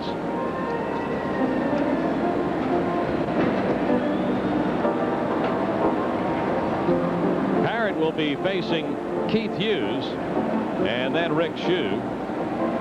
Here's a look at what happened on this day, September 19th, 1973. The Expos scored 5 times in the first against the Cubs at Wrigley. Went on to lose, however, 8-6. A win would have put them in first place in the National League East. September 19th, 1973, the year the Mets went on to win it. The Expos wound up finishing a few games behind it in 4th place.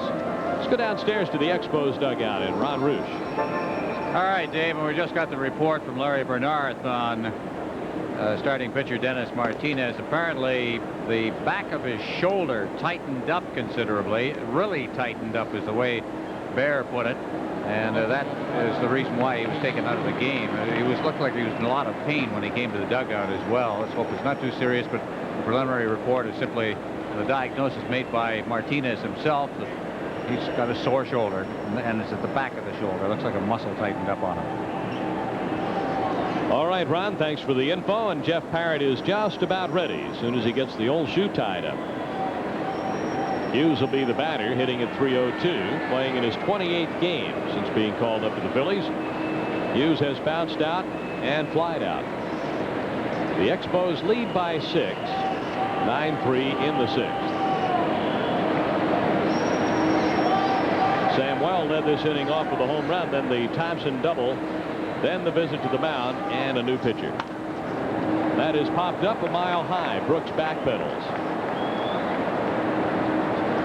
1 down. Third baseman Rick Shue coming to the plate. Wondering if that first inning had anything to do with the problems that Martinez might have had. The Expos must have batted for 25 minutes at least.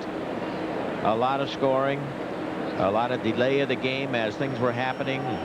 Manager on the mound, Claude Osteen on the mound, the pitching coach, and I wonder if he got properly warmed up to start the 2nd inning. Called strike on Shue.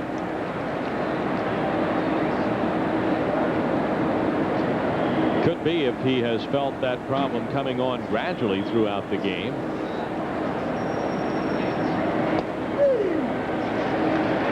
First inning, what, about an hour and 45 minutes ago.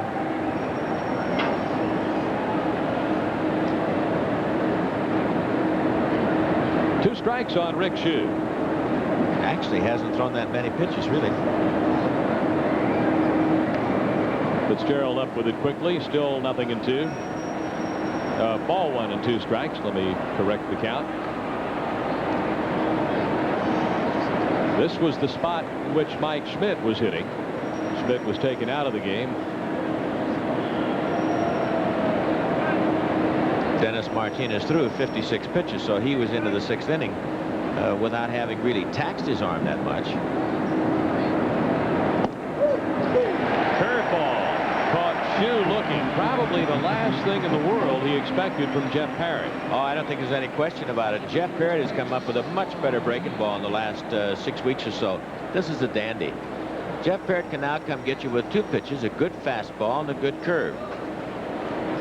Here's Von Hayes, who hit a 2-run home run off Martinez in the 4th, his 21st of the year. And he's 1 out of 2 on the night. Ball 1 to Hayes. Jeff Parrott works in his 38th game. 5-5 record and 5 saves. Hayes with a check and an appeal at third base. He went around on it. There's an appeal that was worthwhile. Plate umpire Terry Tata had that as a ball and on a check swing, but third base umpire Jerry Crawford said no, he went around. And he did, didn't he? Here's the 1-1. Hayes pops this up to shallow left, reins in, and he's got it. That's all for the Phillies against Parrott. 8 pitches by Jeff Parrott to get the side after Dennis Martinez had to lead. The Phils get a run, but the Expos lead 9-3, and midway in the 6th, you're watching Labatt Expos Baseball. Teasing total. For the Expos in the 6th inning, a 9-3 lead. Mike Fitzgerald to lead it off. 2 strikes on Fitzgerald with the pitcher Jeff Parrott on deck, and then Tim Raines. This afternoon, the West Division leading San Francisco Giants won. They beat Cincinnati 5-1, putting the Giants 9 games ahead. It's all over in the West. Lacoste with the win, Robinson the save, Browning the loss. There's a liner and caught by Samuel.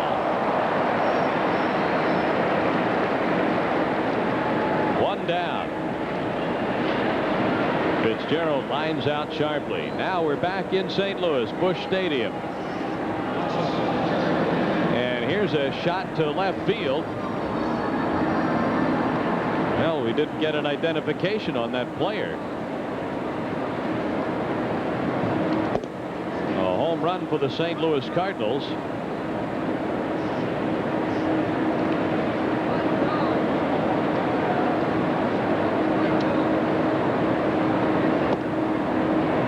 Trying to figure out who number 41 with the Cardinals is. The pitcher's number, except in September, it could be anybody's.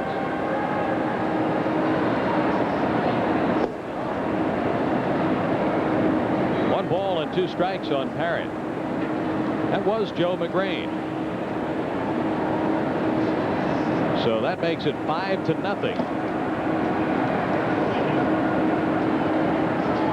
That's all for Jeff Parrott. 2 down here, and the batter will be Tim Raines. Interesting, with the Giants winning the National League West Division lead. In the American League today, the Minnesota Twins, who lead the American League West, they won. They beat Cleveland 3-1. So they opened up a 4-game lead on Oakland, pending the outcome of the game between the A's and Kansas City tonight. We'll check that out shortly. And in the American League East, Detroit won. They beat Milwaukee 5-2. Doyle Alexander 7-0. Raines hitting 1 foul. Strike 1 to Raines, who's been hit by a pitch and scored and hit a 3-run home run. 1 out of 2 officially. He grounded out his last time up. Then, in addition to the Tiger win, the Blue Jays lost. New York came from behind to beat Toronto 4-2. A base hit up the middle for Raines, and the second hit allowed by Todd Froward. Now the good hitter can take that sinker, as Tim Raines did, and put the ball in play hard. And actually, it's the same kind of a pitch that Mike Fitzgerald had that he lined out to Samuel with. Take a look at this low sinker. You can see the action on that pitch, how it dipped down. Tim Raines was right down there to get it. Raines with his second hit. And with the right-hander on the mound, he might try to steal a base. Webster fouling one off, strike one. Webster officially 0 for 2, sacrificed his first time up. If Raines does steal a base, it'll be his 48th of the year. Well, I think he ought to get down there as soon as he can. I think he can steal on the combination of these two fellas. But he isn't. He doesn't have a leadoff that would suggest that he's going to steal. 2 out in the 6th inning. The Expos up 9-3. 1 ball and 1 strike to Webster. The Phillies have 3 more innings in which to score. And the Phillies can be and are a run-producing club. Can't take anything for granted. You never have a game won until the game is over. I think it would be utterly important that Tim Raines gets to second base. All you have to do is look at the box scores every day to see the numbers of runs that are scored in 2 consecutive innings or 3 consecutive innings.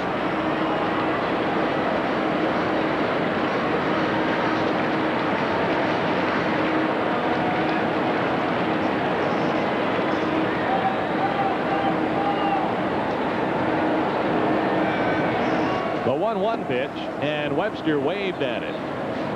A ball and 2 strikes as we check Raines out on the split screen. Raines, who has only been caught 4 times this year.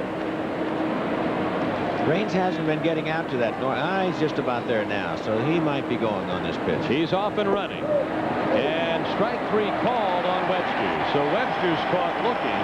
With Raines on the move, the inning ends. No runs, a hit. Raines is stranded. We'll go to the 7th at Olympic Stadium in Montreal. 9-3 Expos. This is Labatt Expos Baseball.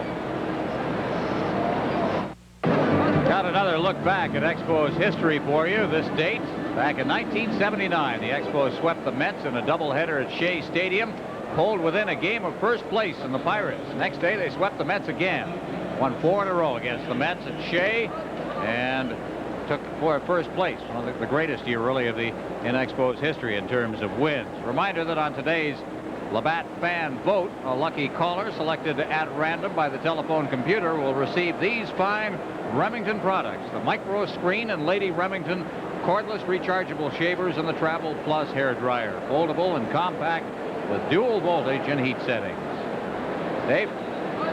Okay, Ron, for the Phillies here in the 7th inning, a 6-run deficit. Jeff Parrott pitched a perfect 6th after entering the game. James Dalton and Jeltz coming up. Dennis Martinez left in the 6th after giving up the home run to Samuel, the double to Thompson. Then Parrott came on and retired Hughes, Shue, and Hayes. Chris James has struck out twice tonight, and he pops one up that Wallach is looking for near the coach's box, and he's got it.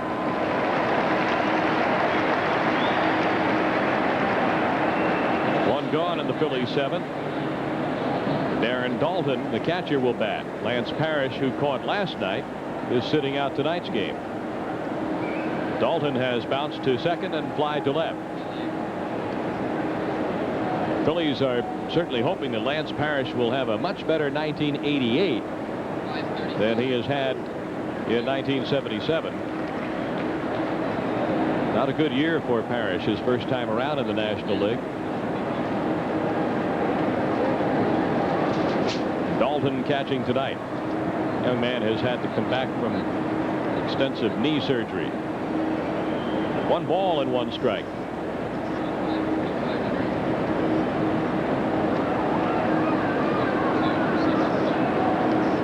It's one thing to rebuild the knee of a player who, say, plays the outfield or one of the other infield positions. It's another for a catcher who's going to be squatting down there behind the plate all night.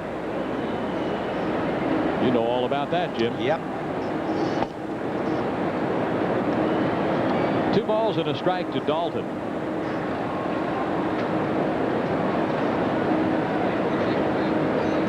Jeff's having an awful hard time getting a called pitch here. In left, Raines back, turned all the way around to finally make the play on that ball. Rain's getting a lot of running time in left field tonight, isn't he? He sure is. He loves it, though. The one thing that he can do is run. He loves to run, and I love to watch him run. I like to watch him run out of triple. I like to see him score from first base or from second base. 2 outs in the 7th inning, and Steve Jeltz, the batter for the Phillies. Tim Raines is having more fun playing baseball this year than in any other year he's been here. I think he's the happiest.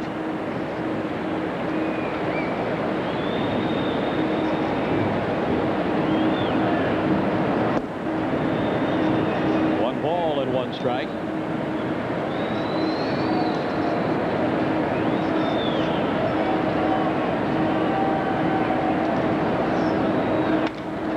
A bouncer to the right side. Long plays this to first in a quick inning for Parent here, who's come into the game, faced 6 and retired 6. End of 6 1/2. The Expos lead at 9-2. This is Labatt Expos Baseball.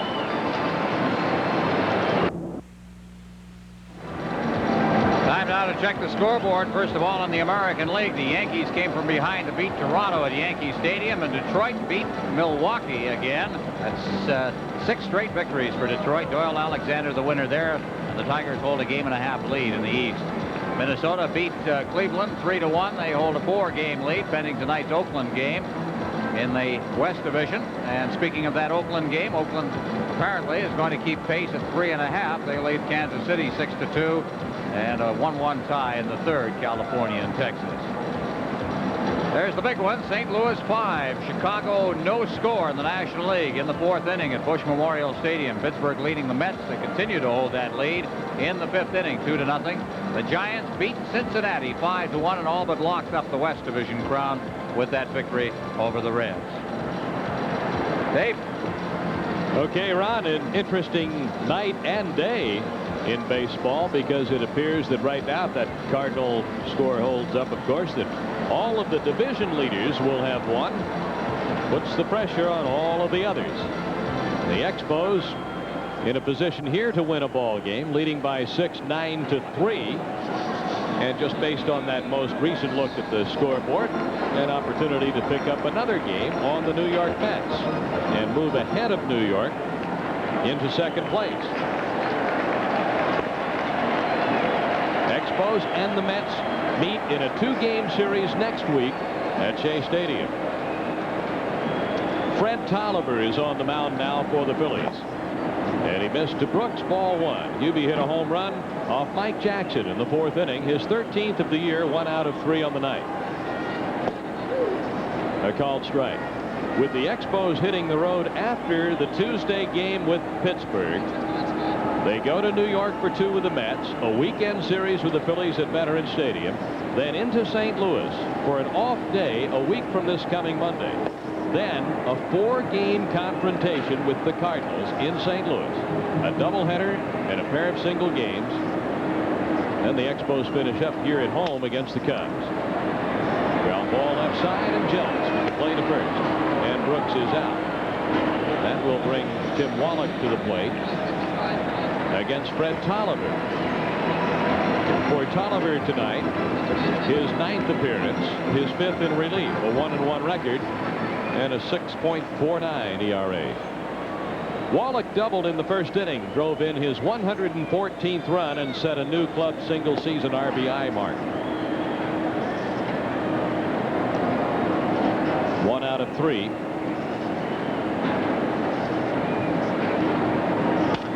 Here's a line drive, and it is past Samuel out into right field. Wallach with an opposite field single.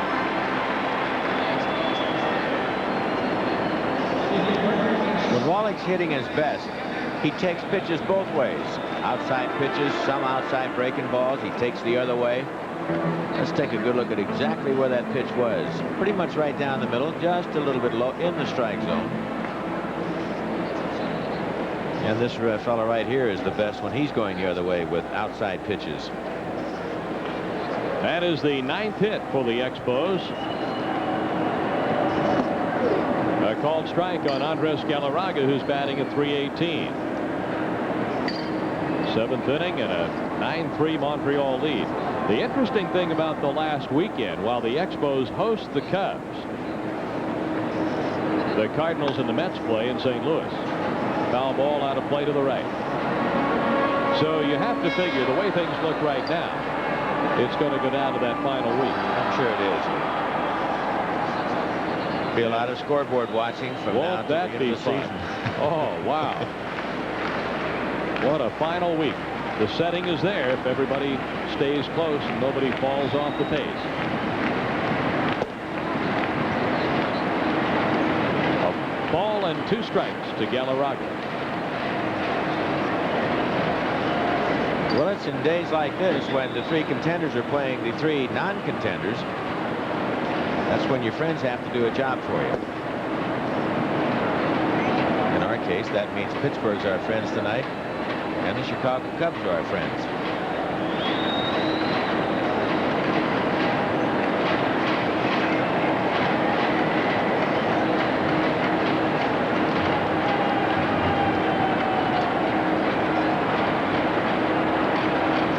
Here's the 2-2, and that's fouled back.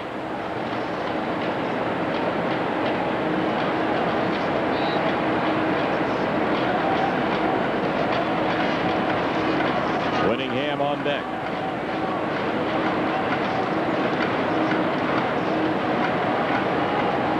The Detroit club today becoming the first club in the majors to win 90 games. Galarraga goes down on strikes. 2 down in the inning. Detroit's won 6 in a row and opened up a 1.5-game lead in the American League. There's the strikeout. And Wallach still at first for Winningham. Had an infield hit against Froworth in the 5th.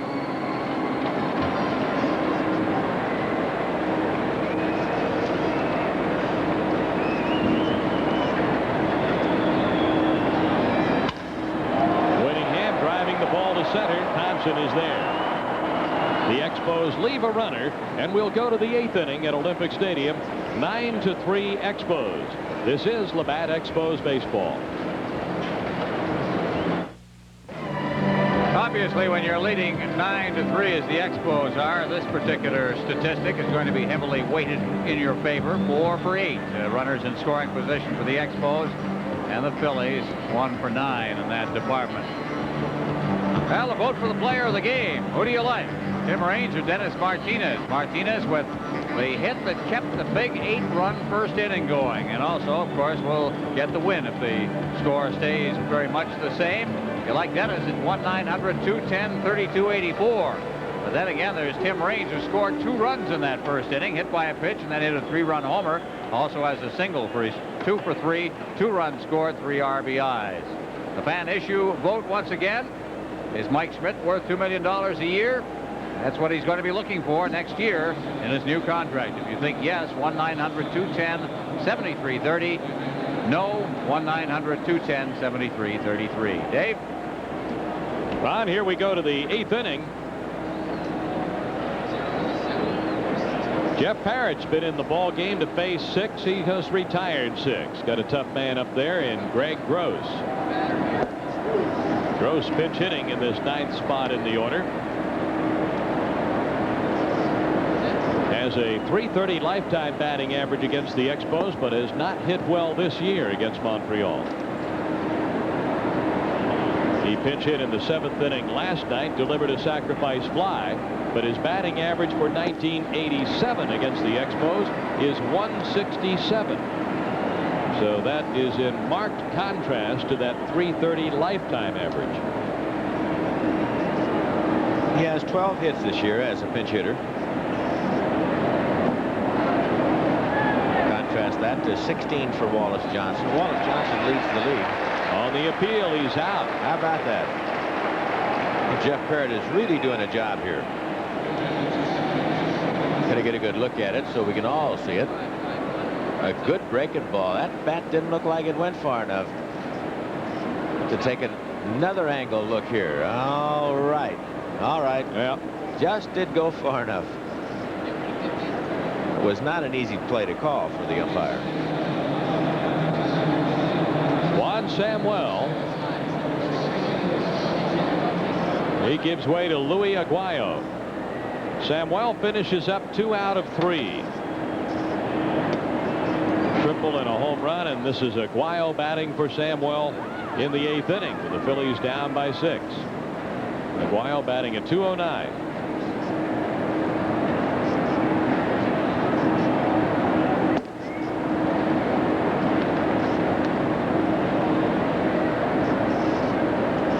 Parrott falling behind. 2 balls, no strikes.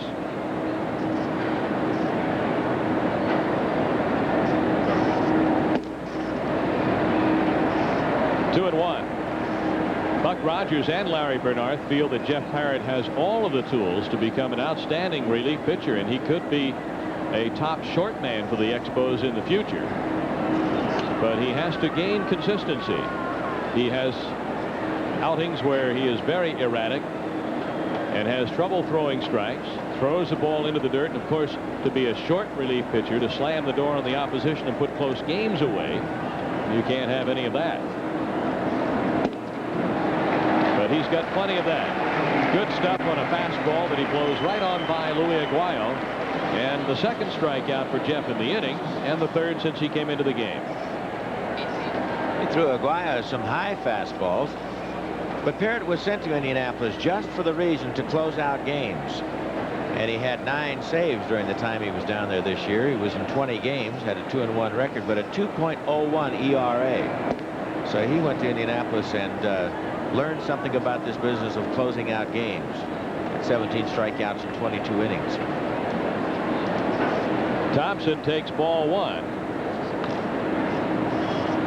2 out of 3. Hits a high fly ball here for Raines. 3 up, 3 down, nothing for the Phillies. We'll go to the home half of the 8th inning at Olympic Stadium. Jeff Parrott doing a job and has retired 9 straight. This is Labatt Expos Baseball. Looking back on this ball game, back to the bottom of the first, no score. Tim Raines on third, and Tim Wallach lines the ball to left field. A record-breaking RBI for Wallach, a club record 114, and the Expos led 1-0. The Expos, with 2 outs, sent 8 men to the plate, including Dennis Martinez, who faced 7 straight strikes, fouled 4 off at 0-2, and then lined it to left field. His 3rd hit of the year, drove in a couple of more runs, and the Expos led 5-0.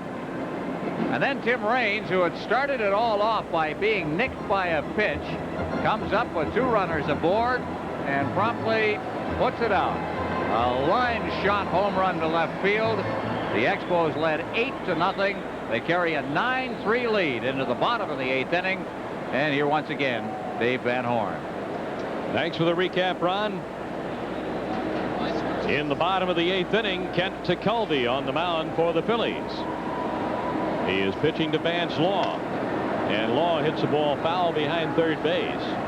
Other changes for the Phillies. Ken Jackson is in the game at shortstop. Luis Aguayo remains in the game, playing at second base. So a new keystone combination behind Tekulve. Jackson at short, Aguayo at second. Tekulve leading the National League with 83 games. Boy, he is like Old Man River. Talk about someone who just keeps rolling along. Here's Kent Tekulve, 40 years old. He's pitched in 83 games. Broken bat. Ground ball to the right side. Aguayo plays it to first, and Tekulve was flinching. He had all kinds of lumber coming at him. Probably looked like an explosion in a wood pile, and out of that came the baseball. He's broke a lot of bats in his day. He's one of the toughest relief pitchers in my memory in the National League. It seems like he's been in the league forever. He doesn't throw as hard as he used to, but from that very tough, almost totally underhand delivery, he has just been murder on right-hand hitters. In honor of Senor Martinez, who stands to win this game. And Fitzgerald lining a single that is kicked by Thompson. And this is trouble. Thompson stays with it, and Fitzgerald goes to second base.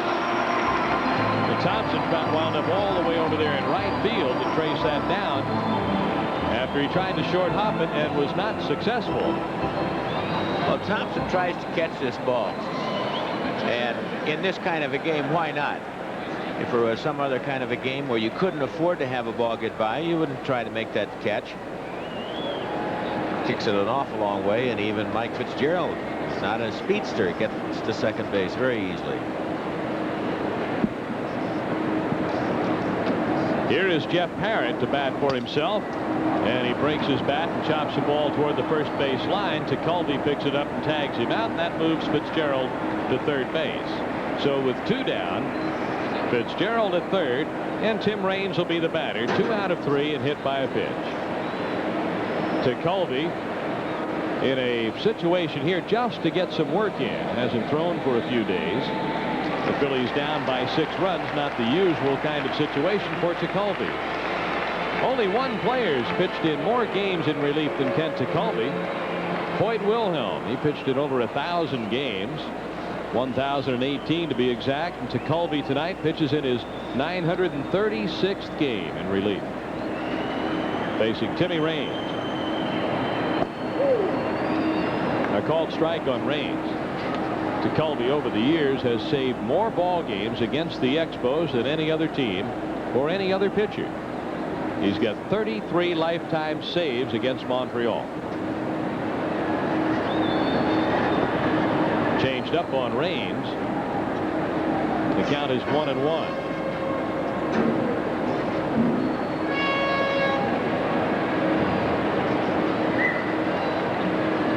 Raines with a 3-run home run in the second, his 18th of the year. Gets out of the way of an inside pitch. He got hit by a similar pitch batting right-handed with Shane Rawley on the mound back in the first inning.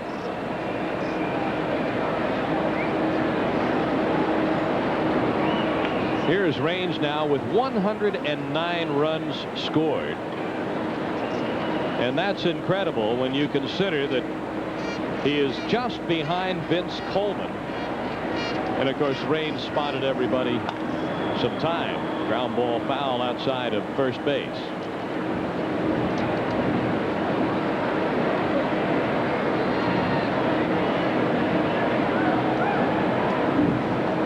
Well, there's a story in the 6th inning. A 5-3 lead for the New York Mets on a Keith Hernandez grand slam home run.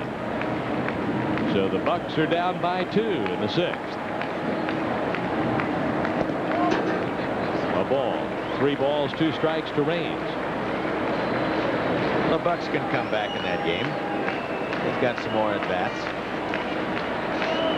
They have a better club right now than they've had at any time during the season, and they're a tough club to beat, and they'll still be a tough club for the Mets to beat tonight. Raines fouling that off. 3 balls and 2 strikes. But I'm glad the Pittsburgh Pirates are coming in here on Monday and Tuesday. I'm saying that because I'm glad we don't have to go back there and play them. I'd rather play that club right here in our own backyard. 3-2 pitch, and Raines checks on that and draws a walk. The reason I mentioned Coleman as far as scoring runs, Cardinals lead the division, of course. Coleman's their leadoff hitter. The run scored leader in the league is Eric Davis of the Reds and Tony Gwynn of San Diego behind him. They've scored 118 and 114 respectively going into games today. And Coleman and Raines rank 3rd and 4th in the league, right behind them. It's just amazing for Raines to be up there, having spent so much time in the number 3 spot and not having reported until the 2nd of May. A called strike on Webster. It's kind of interesting to watch the stuff that Colby has. You'll see a very low underhand delivery, and then you'll see the ball sink. Almost all the fastballs that he throws has some sink on them. Then he throws a breaking ball from under there. The ball has a tendency to go up a little bit. Good sink on that pitch. Webster pops it foul. Mitch Webster got a sacrifice bunt down in the first inning, has gone 0 for 3 officially.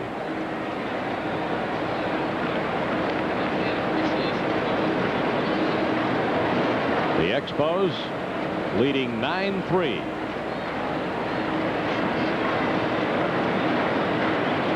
The double by Fitzgerald, the club's 10th hit of the night. And Webster gives this a ride. High and deep to right field. Up, bumped it away. A 3-run home run for Webster. 12-3 Expos.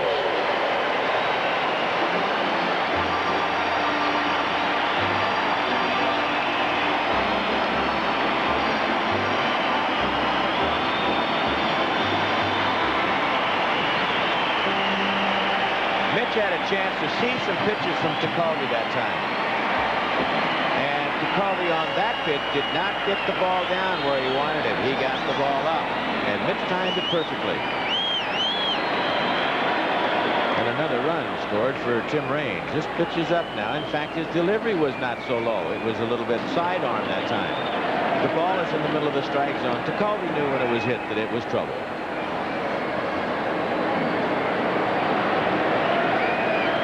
The Expos blowing the Phillies away on this Saturday night, 12-3.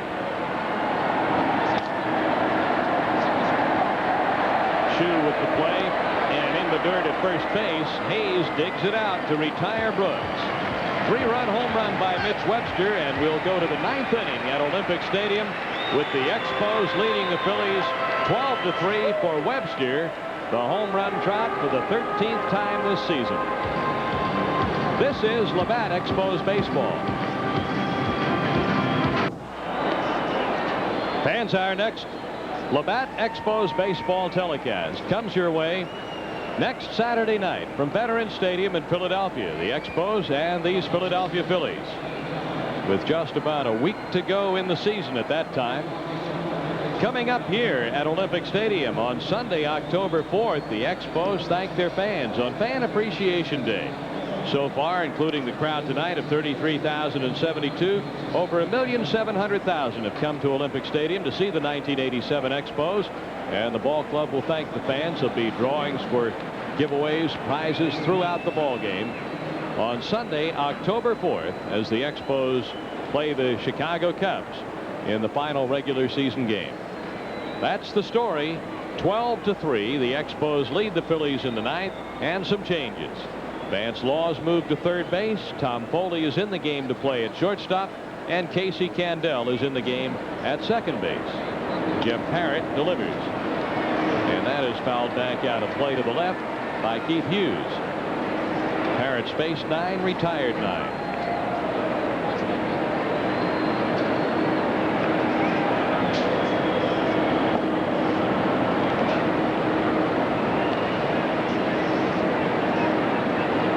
Ball and 1 strike to Hughes. He's gone 0 for 3, faced Parrott in the 6th inning and popped to short. 2 balls, 1 strike.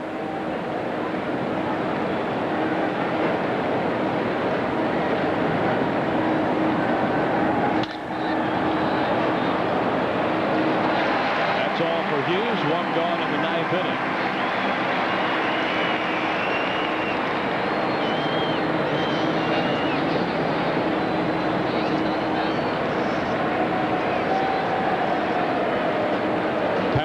Will take on Rick Shue, the third baseman. He got him looking at strike 3 in the 6th inning.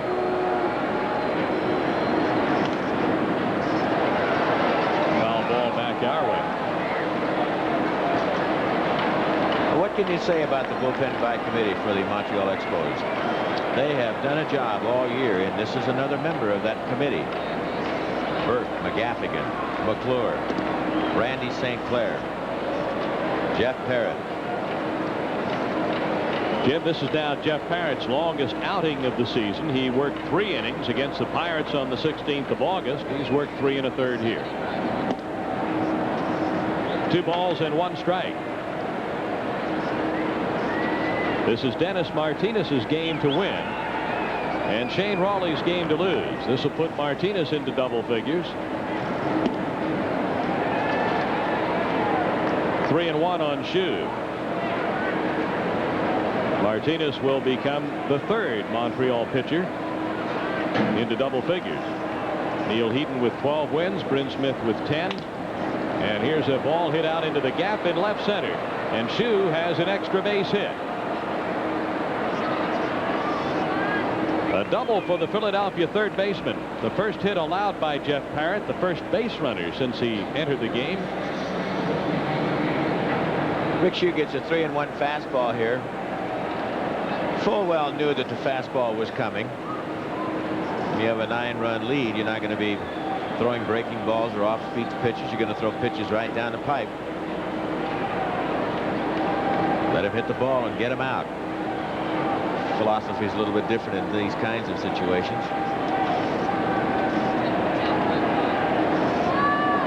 Hayes up. Pops one foul out of play. Hayes hit a 2-run home run back in the 4th inning. 1 out of 3 on the night. The Expos tomorrow send Neil Heaton up against right-hander Greg Gross.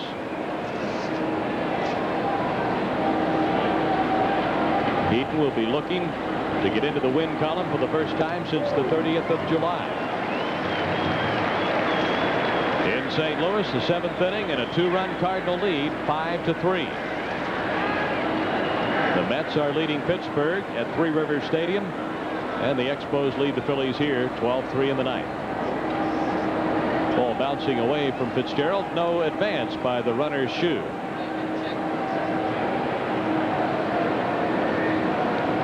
Jeff Parrott was going for the kill on that curveball. Threw a very hard curveball, but got it in the dirt.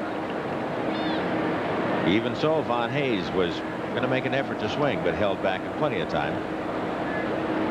Jeff Parrott does not want that run to score. That's all for Von Hayes. 2 down in the ninth. And as they say, this is the man that the Expos pitchers have looked for all night. If you're voting for Tim Raines as the player of the game, call 1-900-210-3280. If you like Dennis Martinez, 1-900-210-3284. Raines or Martinez? Give us a call and vote for the Expos player of the game.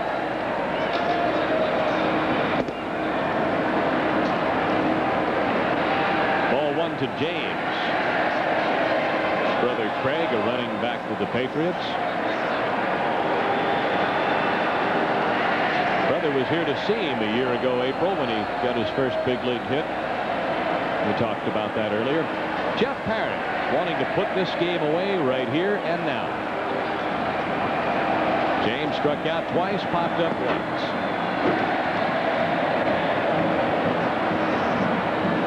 Two balls, no strikes. 33,072 for tonight's game.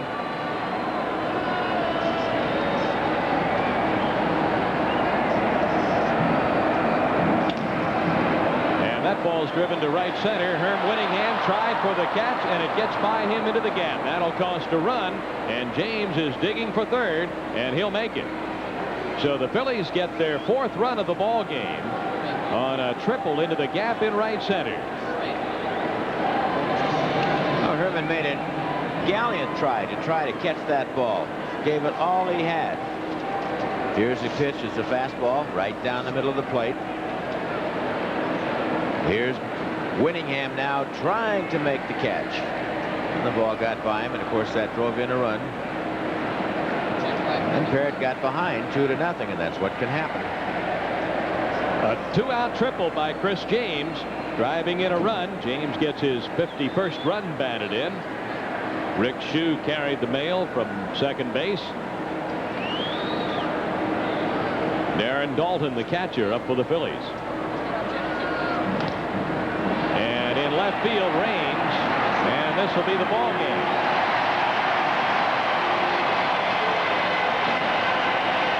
A run on 2 hits and 1 left in the ninth. The Expos beat the Phillies 12-4. They will remain at least 2 games behind the Cardinals, pending the outcome of that game. They could move into second place should the Mets lose, so we'll have to wait on those other scores. Jeff Parrott doing a job in support of Dennis Martinez, who had to leave after his shoulder stiffened up. Martinez the winner. Martinez pitched very, very good baseball. Don't know what happened to him. A little bit of a tender muscle, sore or short shoulder, whatever. But he pitched 5 good innings, and Parrott came in, of course, and pitched 4 super innings, giving up a couple of hits and 1 run. Interesting thing is that the Expos pitchers did not walk a hitter, and they've got all kinds of offense in that first inning, scoring 8 runs.